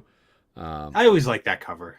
It's cute. Yeah. It reminds me of like a what's his name? Who's the I have no random Norman access Rockwell. memory. Norman Rockwell. That's who I'm thinking of. Yeah, it's very much like a Rockwell cover. Yeah. Is that a Mingo? No, it's a Bob Or a Jones. Bob Jones. Oh, Yeah. what a journeyman. Yeah. He's done a couple. I mean, like there's a Bob Jones too. But I don't know, like, has he done that many covers? I don't know. Who did the pizza one there? That's a pretty funny gag. That's it is Norman Mingo, yeah. And I mean it's like it is more like cartoony than what he normally does, right? Like it's like this is a written A lot of cover. action. A lot of action. Yeah. You know. Yeah, look at that. Where are the poor toppings guy. on the pizza? Can you zoom in? Yeah. Can you zoom in? I want to know what's on this pizza. Is Yeah. this like a New York cheese pizza? Yeah. Here we go. Okay. Can you see? I think I see some Okay, olives. so it's so this is like a New York like no frills pizza. Yeah. Yeah. Thank you for giving me an opportunity to show off my new camera. It's gorgeous. It's gorgeous. Yeah. Wait. Oh, the joke is that there is no rain. Oh, like that Blind Melon song. Yeah. I don't get get that right? joke. I don't That's know. a Blind Melon song, right? No rain. No, I don't know. I don't have a lot of like '90s music references. Yeah. The well, it's like the latest Batman cover where we didn't understand the joke at all. Yeah, I Again, didn't. I thought that it was was a too rain gag. specific. Yeah. And you know what? Sometimes you don't get to choose your audience. That's what, as creators, they know You this. don't get to choose your owners, I think, as a multinational corporation. I wonder Yeah. if that one came down from on high. It's like, talk about the new Batman movie that I didn't even know was coming out. Yeah. Battinson, they call him. Robert Pattinson. Battinson. This Henry Winkler cover there, Yeah. I always remember that one from the Complete Mad, which I've still got right here. Yeah. And having no idea who the hell that guy was as like an 11-year-old and being, Happy Days wasn't on TV really when I was a kid Yeah. in the 90s Yeah. I in would Canada. Oh, in Canada, yeah. Because we had a channel called on Nickelodeon, we could watch Nick at Night, and at a certain point, it turned all to old television, and so I watched a lot of 50s and 60s TV. Well, in 70s, I don't know. It would be like just sort of everything. I Love Lucy, Welcome Back, Kotter. They would just show all of these old shows, and so I watched a lot of Happy Days on that. We had like the non-union Canadian equivalent versions of those channels, but I lived near Detroit. Like I lived in like really southern Ontario. Yeah. So I got like Detroit channels, but it was all black sitcoms really. So like we saw like Good Times and Sanford and Son and the Jeffersons. Yeah. Those were the American like older sitcoms that I saw a lot of because they were on TV, at lunch. Yeah. Huh. That's very interesting. But I didn't see like any of the like white sitcoms, I guess. I didn't see Happy Days. First time I saw Happy Days was like in that like music video of Weezer where they like parody it. Yeah. That I only saw because it came on a CD-ROM. And what else were you doing on computers before the internet? I love how limited Canada's access to media is. Well, we've got media, but we have laws that make it so you have to have Canadian media too. Yeah. But our TV's different, for the Yeah. most part. Yeah. It's just wild, man. It's a whole new world. Even like The Simpsons, for example, Yeah. was licensed to global TV here. So whenever The Simpsons would come up, it would say The Simpsons, a little on global would fly by. And it's like the first time I saw Simpsons without that, I was like very confused. Yeah. Like what? First time I saw it, like an American version of The Simpsons or something. You're like, hey, somebody call Matt Groening. They've altered his work. Where's on global? What is this? New material. I'd like to see new everything. Every idiot who still is alive and willing. Wait, there's a whole a conversation happening. Well, I'm alive and willing, and I'm an idiot, so yeah. Get me in there. Hold on, I don't think you can volunteer Al Jaffe for much at this point. No, give him a break. Volunteer me for stuff, please. Now, this issue, I hope this issue jams every computer in the country. That's a winner. That's got to be in it, yeah. No, I don't know if I have room now because I'm at 6, man. I got to find shower butt. Yeah. There's one of the Jaffe covers. There's not that many of those. No, there are not. I like Jack Rickard's covers. They feel so different. Here it is, a shower butt. There we go. 202. Yeah. Okay, 202, shower butt. Now I got to find that 9/11 cover. Do you know the 9/11 cover? No, I wasn't reading that at the time. I was reading heavy metal. Do you remember when the articles? Do you remember when I thought heavy metal was a British company? I was very mad in the chat on that day. Oh my god! It's French. It's French. It's an American version of a French magazine. You're thinking of 2000 AD. Yeah. I mean, was I? Who knows what I was thinking of? So anyway, what's his face? Our guy, Caldwell this was the 9/11 cover. It was a joke about the New York City Marathon and a dead body laying on the ground. And then they realized, and then 9/11 happened and they were like, oh shit. And so this is what they put out. And it's not funny, but I mean, nothing was very funny at that point. Yeah. I thought it was like a very last minute one that they had to put out. And who is this? Oh man, Medina on 9/11. Simone. On 9/11, my girlfriend broke up with me that day, but she broke up with me with a letter. And then 9/11 happened, and so I didn't get around to reading the letter. So it was like when I remembered it a couple days later, and I was like, when I got around to it a couple days later, I'm like, I wonder if my girlfriend hasn't called me. Oh yeah, the letter. So it was like I had experienced 9/11 all over again. It was so September 15th was your September 11th. That was my real 9/11. Yeah. Yeah. Oh my gosh. Yeah. Well, shower butt we can rely on. That's a win. And it's got the 6-finger hand on it too. I never noticed that before. Yeah, I love that. I love the 6-finger hand. Does it make a joke about the UPC code? Yeah, new ballistic test proves Booth did not shoot Lincoln. I don't know. And then, I mean, this is kind of a weird page because it's like nothing of note. Yeah, they didn't even bother making one big. I do like that Sergio cover. That's one of my faves, I think. I don't know if it'd be top 10 though. For some reason, when this is done well, like where there's the blank spot, so like when when the Mad logo was a sign and it fell down on Alfred and he was like smashing, you have this big blank spot. when it's really done well, it's like beautiful. I don't know if this is really done well. So I like that visual gag, but then having all of this empty space just feels a little weird.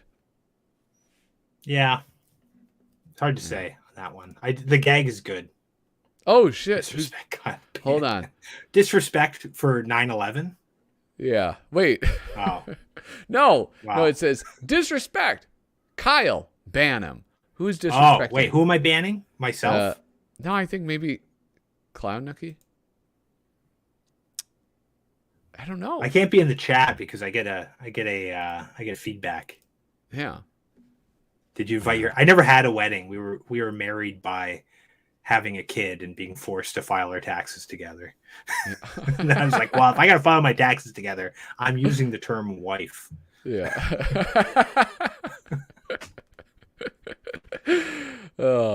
We have some beautiful Jack Davis covers, 2 of them right in a row. Yeah. Are those back to back or yeah, or they just put back to back in the book? back to back Okay.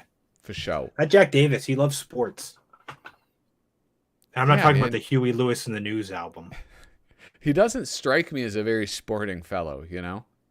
He does a lot of his covers are sports oriented, and even the stuff he did in some of the other magazines are often sports oriented.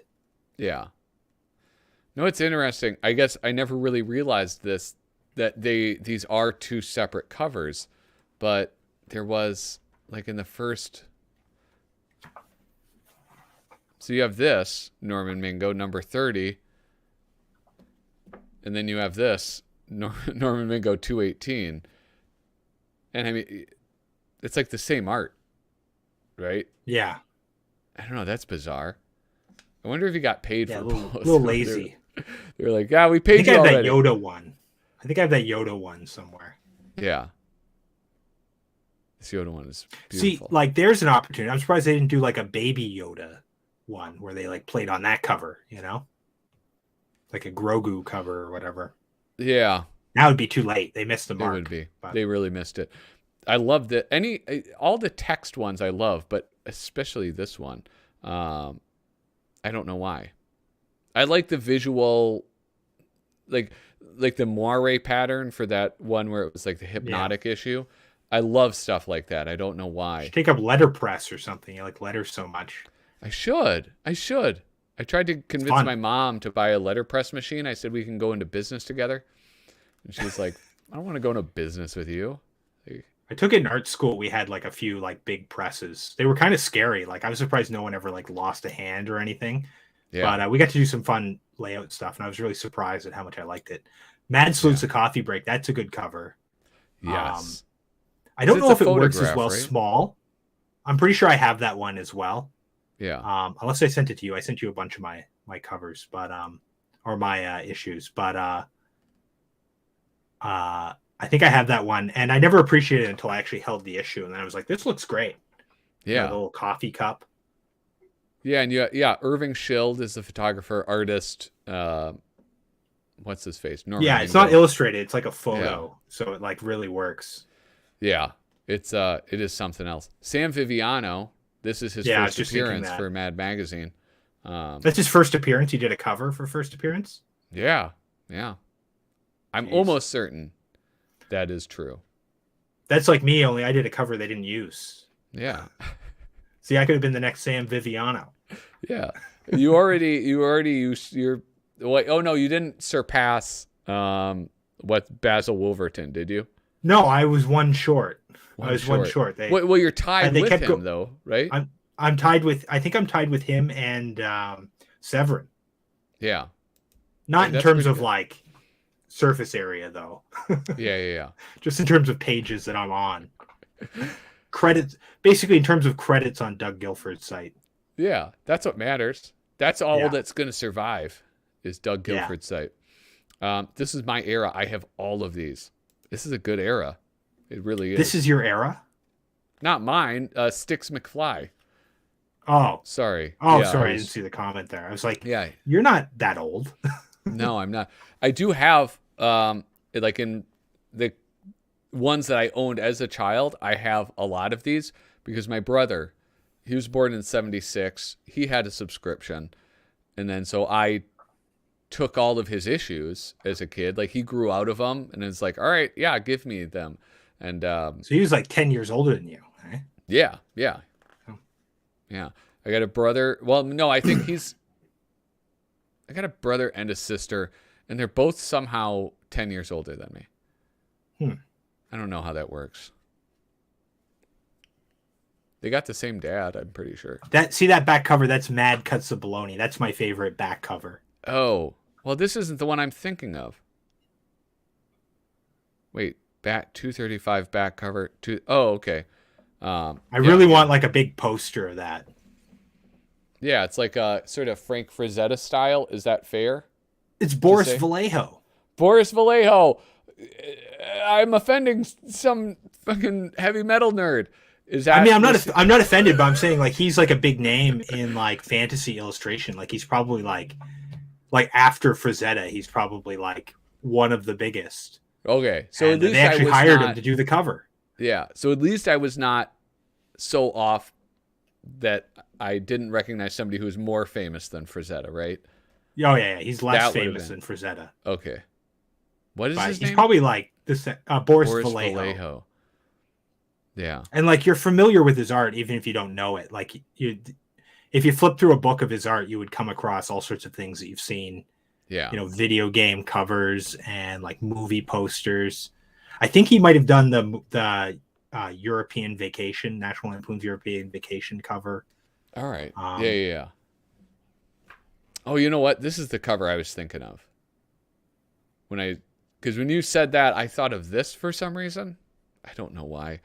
I thought they were related. Oh, and no. I guess they are kind of close in number. Boris Vallejo. I'm going to explore Boris Vallejo. Man, he really draws some muscular dudes. I love that. Yeah, it's all like really buff dudes and like 80s chicks. Yeah. That's why. It's a real aesthetic, but yeah. Like he is an incredibly talented like illustrator. Now this is the classic gag, right? On that illustration, whoever did that. But it's wonderful. It's Progress of Man, I think it's called. Oh, it says, "What me furry?" That has a different connotation nowadays. I was about to say, yeah, it's way different now. This Tootsie cover, I must have that one too, because that one's really burned into my brain for some reason. Yeah. I feel like this is a pretty good cover. I like these, where it's like they're just sort of pointing out the world's ills in a humorous way. Like it doesn't feel preachy, but it's like, hey, you guys remember, we're fucking up the oceans. There's a bit of a Hokusai kind of feel too, Yeah. People say the golden era of the Mad were the 60s, but the best era is the one where you started reading Mad, to paraphrase. That's what I always say, yeah. Yeah. Everyone's favorite era is the era they grew up with. Yeah. It's they say that about Saturday Night Live. That's where I first heard it. Is that, everybody thinks it's funniest when they were a kid. But really, Saturday Night Live was never funny. Yeah, no. I mean, Clear Gravy was pretty good. Clear Gravy. Or have you seen that one? Remember when Crystal Pepsi came out? Yeah. I love Crystal Pepsi. They had a fake commercial on Saturday Night Live that was Clear Gravy. Yeah. And they're like pouring this weird transparent gel onto the chickens. It's really gross. There's another one I always remember with like robots stealing old people's medicine. Yeah. It's like robot insurance for old people. I think I remember that one. It's like when they grab you with their metal claws, you can't escape because robots are strong and they're made of metal. It's pretty good. Oops, I crapped my pants is pretty good too. No, my favorite was Schlitz Gay. Do you remember that one? That one's pretty good too, yeah. But for the most part, it was shit. Like it was most Saturday Night Live is not good, but yeah, they're doing so much content. Some of it has to be good. Yeah, Well, it's like survivorship bias. Is that what it is? Where it's like you only remember the good skits, and then so you're like, Yeah. oh, it's so much better then. Now I watch it, and half the skits are horrible. And it's like they were always half horrible. It's also like you don't always make it through Saturday Night Live, so it's like Yeah. the first hour you tend to remember. Yeah. This cover, another. I don't know why I love this one, but I do. That's another one I didn't get the joke looking at it in this book, 2 inches high. But I can see it here. I think we're the nude beach one's pretty good. Yeah. Richard Williams did that cover. Oh, and it's that. I love it when they do that, like where the back cover is related to the front. Yeah, that's fun. Yeah. There was one earlier with Moxie Kazanovsky where she's on the back cover. It was one where like Alfred's looking into the window, then you flip it over and she's looking out of the window. That Davis one from like the early run of Mad, I believe it's like that. Oh, yeah? On the back is like the other side. Yeah. We're getting close to my era of Mad. I started 85. reading Mad about 3 or 4 years after this. Yeah. But I would have had some of these issues from Cousins and stuff. Yeah. Oh, shoot. You know what I got to find is... We know that's Boris Vallejo. I got to find this before I... Oh, there we go. The 9/11 cover. Okay. That's number 411, which I won't even have it in this book. Damn it. Okay. Anyway. Yeah, these 80 covers were fantastic. Oh, here's one that covers... It goes from the back to the front. That Aliens one, that's Will Elder, isn't it? Yeah, that's signed Whack, Will Elder, Harvey Kurtzman. Yeah. So Harvey Kurtzman wrote it and probably laid it out, and Elder illustrated it. Yeah, there's their little Whack signature. I always found this a little disturbing. Like the face she's making and the tongue, it just seems a little unnatural. I don't know why. Yeah, that's Top Gun. Yeah. Yeah. Oh, yeah. Oh, and then, artist Will Elder, Harvey Kurtzman. Confirmed. It's in print. Max Headroom. Max Headroom. Wasn't that... Oh, no, I'm not going to start talking about that because I don't exactly remember the story correctly. I guess it irritates me in the same way this one does, where it's like you just put his head on Springsteen. Yeah, is there any joke there? I never got the joke on that one. Just Bruce Springsteen. It's the boss, but he's Alfred E. Newman. Yeah. No, I get that she's disgusted. Oh, sorry. I get that she's disgusted, Sticks McFly. It's just like I like the way it's painted. I find it unsettling or disturbing. That's definitely the Madonna tongue gag is better than that one. Yeah. Which one? Wait, I don't know. I don't know that I remember. Should be coming up. All right. This is the issue that I'm doing tomorrow. And it does. I kind of like the gag. I don't know how well executed it is, but I like that it's Alfred hiding behind the target. Yeah. I don't know. This is a strange cover, though, where it has very strange. It has a whole rap on it. Like, yeah, I wouldn't have picked up on that either. Yeah, and then here's just a picture of a lemon. Wait, is that a painting or a photograph? It says just artist. I want to find this Madonna. This is definitely one of the first. So, the first issue of Mad I saw was the Superman or the Batman with the Superman logo. Yeah. And I didn't buy it. I didn't buy it because I didn't know it was something I could have. I was like 6 years old at the time. Yeah. But then we were visiting my family and we went to my cousin's house. And I must have been telling her about it or something. And she was like, "Oh, that's Mad." And she showed me that issue that she had. So that was Yeah. probably the first issue I ever flipped through, and she kind of indoctrinated me into Mad that day. Like showed me all Nice. the marginals and the Mad look at and the fold in and all Yeah. like the little inside baseball that you have to know for Mad. Yeah. So that cover always like is burned into my brain. Yeah. That's I don't know, that's sweet because it's like I like that like this is it for you because uh it's like a very unassuming cover. Like that's not a cover I would ever look at and be like, yeah. Yeah, I That's wouldn't like put it in a top 10 or yeah. anything, but it has a like I have a sentimental spot for that one Yeah. because of that. And in fact, I probably will for like the next like probably 10 covers we looked at cuz like, for a 6, 7-year-old boy, like starting with that I don't know if it's a Superman cover. It might be 2 issues later, both with the Ghostbusters 2 cover. Oh yeah. Starting with that cover, it's like you could not have a better run of covers for a 7-year-old boy in the like in 89, 90 than the run that they have coming Yeah. up. Yeah.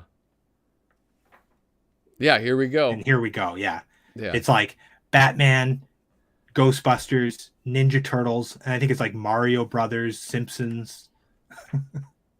Mario Brothers. Oh, here's that Caldwell cover.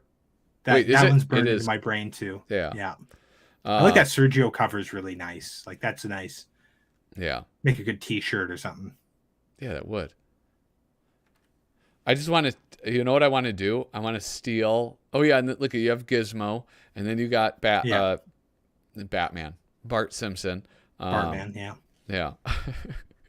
uh, Yeah, I all just these. want I to had take. all of these. I never had a subscription to Mad, but Yeah. It's I tried like I remember all of these, but I think the ones that stand out are the ones because I think the first ones that I really got my hands on were super specials reusing old covers. Like that's yeah. why the shower butt, like that's my cover, but it wasn't from that issue. It was from the super special issue. That's where I saw it. Um, Well, super special issues did a lot to um, sort of connect an older generation and a younger generation of Mad readers yeah, because you get exposed to all this earlier stuff in the super specials, and then you're reading the contemporary issues that you yeah, actually get all the jokes. yeah, That's not the Madonna cover I was thinking of. yeah. Well, here, real quick, I don't know. We may have had some turnover in the people watching this video. So I wanted to do this. I wanted to. Oh, wrong one. Here we go. Do a reminder. This is what the whole reason why I'm doing this is. We've got not a contest, a contest of sorts. Alfred I.G. Newman. He's trying to put together like a March Madness thing with the top 64 covers, some of which are chosen by him and another Instagram guy, and then the rest are like I think 15 spots are just from suggestions from people in the comments. I'm making up my list of suggestions. I got 6 so far. I'm probably gonna stay with 6. Collecting Mad is the other guy. Yeah, collecting Mad. I never went to Okay. his. I don't But think I follow him. he's a great follow. The other guy just does like front and back cover. He's a great follow too because he does again like they both do these really simple overhead shots, but he does interiors too, Okay. and just sort of Mad World of Mad paperbacks, I think, is another one that's Mad showing World a of lot of Mad stuff. Paperbacks. That's Yeah, it. Yeah, I yeah. follow that one. And so yeah, these guys they're doing good work on Instagram. But anyway, so they want to put this together, and so I'm putting mine up. And if you're watching, I suggest you do the same. Help them out, help them put it together. I think this is something that I want to follow and talk about again. And so it'd be fun to have people who are watching the channel also participating in this. So there's my sales pitch. That's why we're going through this book of Mad covers. Anyway, bro, what'd you think of that Ninja Turtles live action movie? The first one. Yeah. I remember my dad taking me to the theater. We went to a theater that was like in the mall, Yeah. and we couldn't get in. They were lined up out the door. I was like, I'd never seen anything like it. I mean, when it came out, like 1990, I was like Yeah, six or must have been. seven. Yeah. Yeah. And I was a huge fan and was very excited to go. Um, I don't know that the movie itself left a big impression on me, but I do really remember like going to the theater and being like, wow, we can't get in, Yeah. you know, which was I picked like, a good movie. well, yeah, I mean, and I think that movie actually, I've seen it since, it isn't bad. Yeah. Um, I but enjoy it a lot. I really enjoy that movie. I rewatched it recently with my kids. yeah, I think it's Not a solid, I seem to recall it's Yeah. a solid, like structured plot, Yeah. good characters and stuff. The second one doesn't have the same magic, No. although I probably watched it more being a stupid kid. Um, I like that Mad one with the tattoos. For some reason, I always like that cover. Yes. Who Always did stuck it? out. Tom It's Hackman? oddball. Yeah, it's a Yeah. weird one. Yeah, because it's not you're very like the Alfred E. Newman you're used to seeing, where it's like a very disciplined hand, I'll say. Like Yeah. but it's so cool. And it's like, yeah, I mean I could zoom in on this, but it's not gonna be very Is there a Dave good. Berg tattoo? Is There your is. future Dave Berg tattoo on there? Yeah, you know what I'm gonna do though? I'm gonna pull it up on my screen. What is it? 310? The 310 to Yuma. See that's the type of movie references you can expect on I this know I channel. have that issue because my buddy Zach gave me oh, it's Dave Berg's mom. That would be a good tattoo.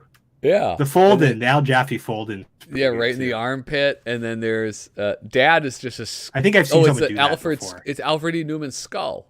That's what that is. And then you got Moxie and There you go, Ack. coming full circle. There's Moxie. Yeah.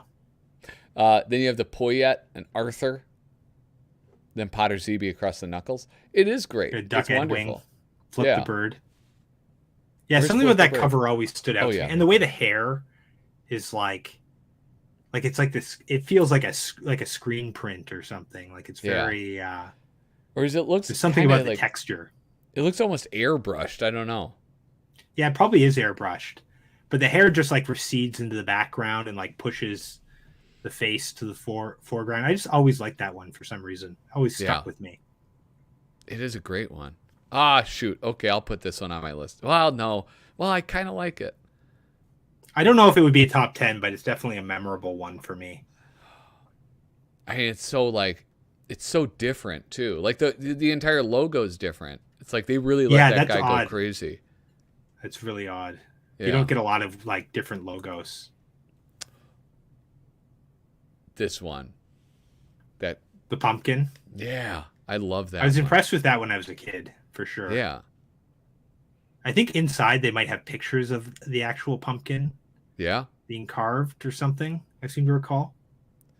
A difficult cover to produce, and because of the magazine's lead time, one that was created a year in advance. Sculptor Hugh McMahon carved the pumpkin to achieve the Alfred image.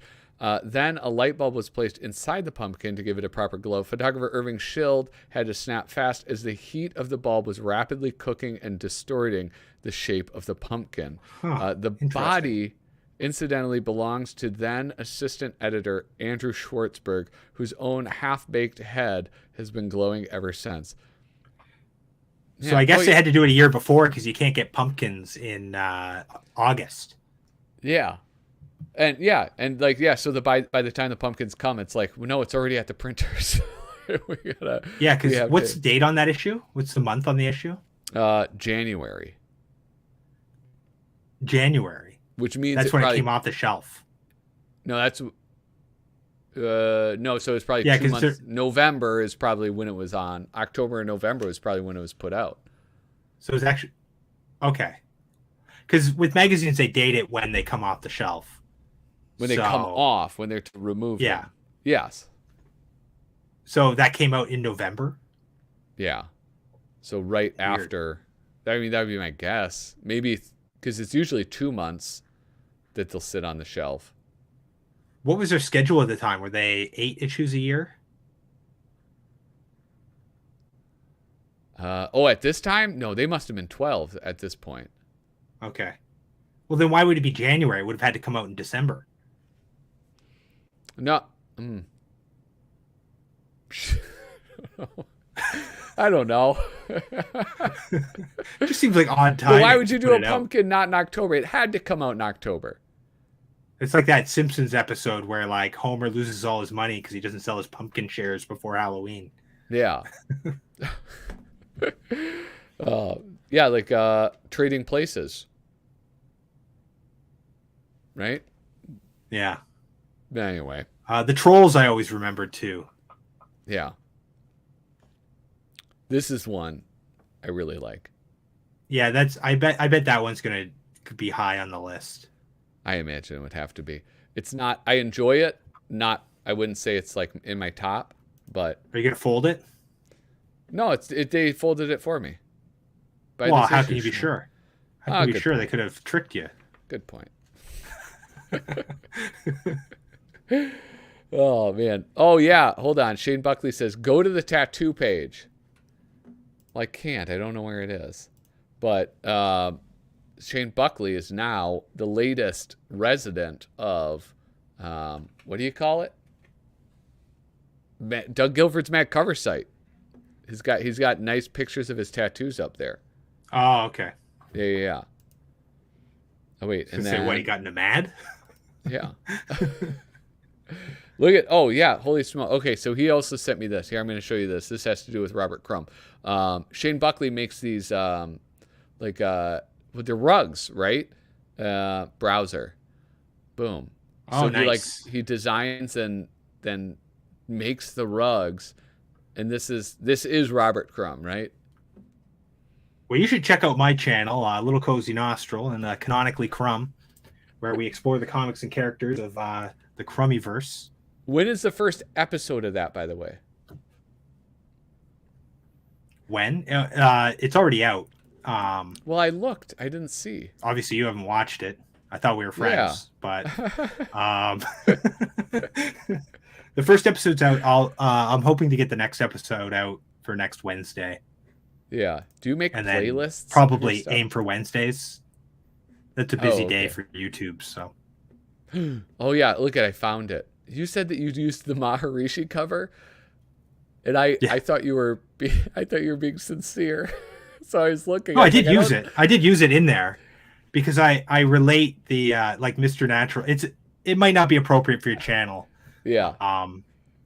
But I figured that was safe to make it adults only.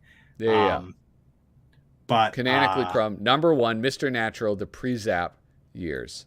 And yeah, you have. But when I talk about him being a parody of like gurus at the time, like the Maharishi Yogi, I use the Mad cover. Oh, okay. Now I understand. I thought you meant you used it on the thumbnail. No. And so when I was scrolling through, I was like, I don't see it. Issue. He was lying to me. It's in the episode. It's in there. Yeah. What is this? I've never seen this cover. Slash. Are you a headbanger? 94. Yeah. Also, in this issue, we slash sexual harassment, malls, and summer camps. Okay. They're such a like time capsule. They are, man. It's like, yeah. This one with Drew Friedman doing the cover with yeah. Oh, that was Ito great. On there. Yeah. Oh, it's so fantastic. That Beavis and Butthead one is a little prescient now because they're doing like a new Beavis and Butthead series where they're old. Really? I think they're middle aged. I don't think they're like senior citizens. Yeah. Mike Judge is doing it and everything. Who did the Judge Dredd cover? That's like a really, really strange Alfred. That Frank Frazetta. Oh, it's Frazetta. That's why. There you go. I don't know. I think it may have been his only cover that he did. I know he can't have that many Mad contributions. He didn't. He did that Ringo Starr painting, I think. But it just seems like kind of a waste if you have Frank Frazetta. He did some Little Annie Fannies with Kurtzman and Elder. Yeah. Or I at say least with yeah, Kurtzman. but that's. I mean, like, yeah, I'm taking your word for it. I'm not familiar with Annie Fanny. I haven't like read any of that. The piercing one I always remember that one Yeah, for some reason. it Not kind that of it's a makes me great cover either. it makes me uncomfortable. That's why I remember it. Like it's kind of Maybe, disgusts I me. mean, it's not like it's going through his eyeball or anything, you know? Yeah, I don't know what it is. It's just like it's bothersome to me. What does it say? Oh, about canonically crumb. Watch it now, Pat, in front of Kyle.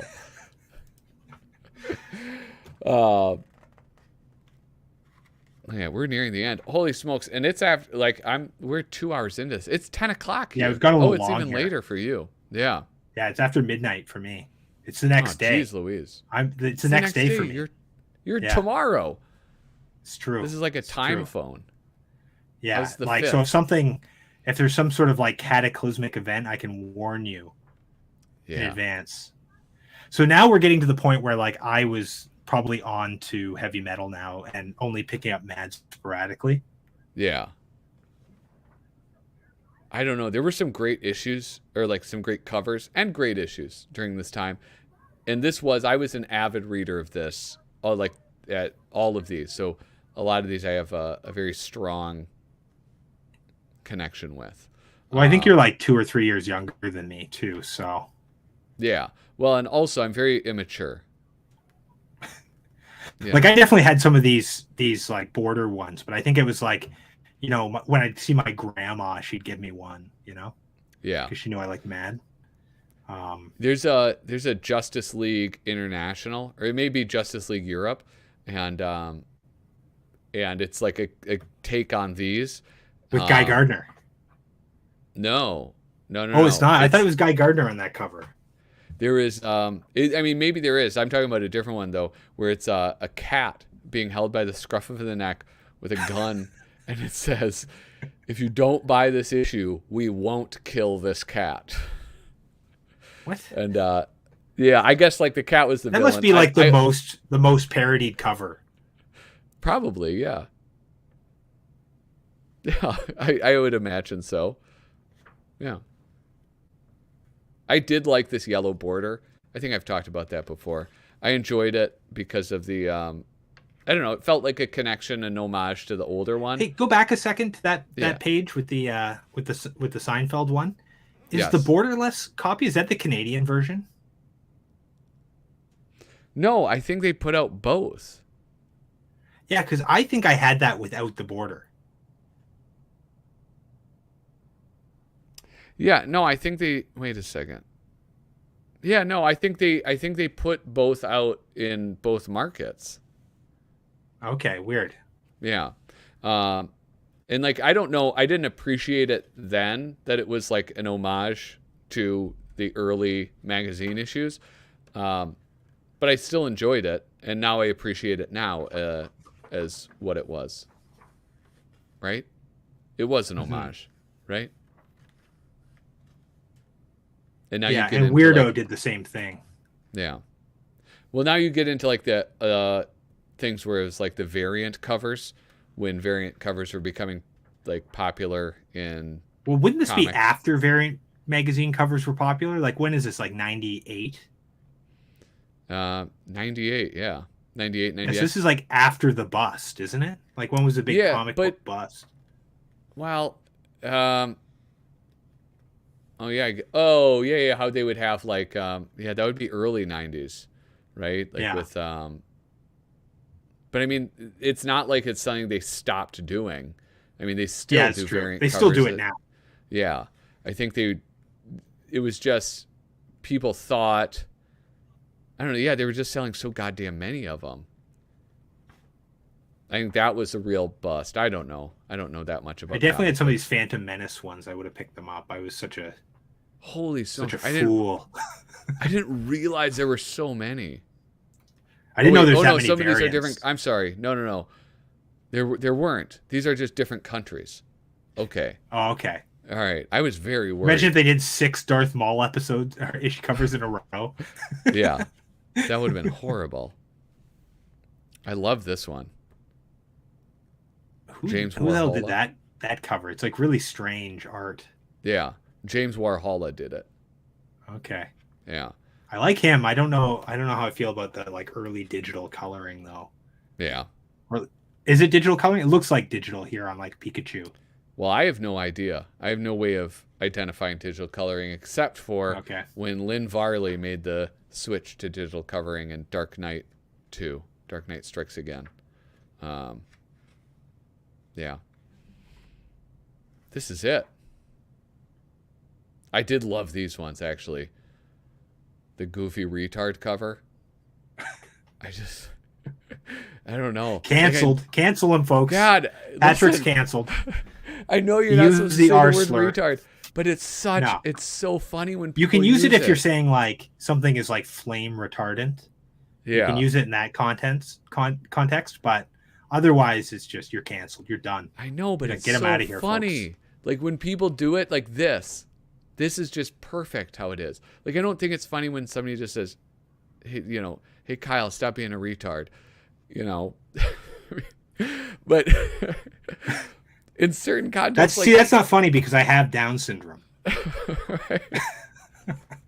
I'm kidding. It is funny because I have Down syndrome. Yeah. No, you have. He's joking, folks. He really has fetal alcohol syndrome. It's true. Yeah, I have some other syndrome. Anyway, I have Saturday Night Fever. That's what I have. He's the Hanoi Jane of not Hanoi Jane. Who's that? Typhoid Mary of. Yeah, don't come near me. You might catch Down syndrome.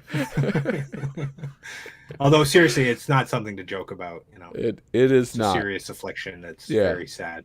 Well, yeah, it is. Listen. Great. Funny word though. Funny word when it's used sparingly. It is. It is very funny. Wait, no, it's not funny. I forget what we're saying. Listen, Kyle, I'll let you go. I'm gonna plug some more things and wrap things up. And I don't. Thanks for bringing me into this. Yeah. YouTube is listening. YouTube, that was Kyle. Make sure to strike his channel. I never said the R slur, not once. I said flame retardant. That's not the same thing. Patrick did say it. He called me it. I'm canceling him. I'm very offended. Well, it was for instructional purposes. That's why I called you it. That's it. Yeah. It was metaphorical. Anyway, yeah. Check out Little Cozy Nostril. Do I still have it? Copied and pasted. I'm dropping it again in the chat. Canonically Crumb, that should come out weekly, and a live stream every Sunday from 7 p.m. to 9 p.m. Central Time. We have a group doodle. We listen to tunes and draw cartoons. Nice. Wonderful. Well, thank you so much, Kyle. I'll see you later, bro. Toodaloo. All right, man. Keep on trucking. All right, fellas. Hey, thank you so much for sticking around. It's a late one. That's what happens. You bring the boys in and you just keep on talking. Hey, compile your list if you have not already. I'm going to, once I end this, I'm going to hop over to Collecting Mad, and I'm going to leave my top issues, my top 5. I am going to cut one of those. I just have to figure out which one to cut. I want to do my top 5.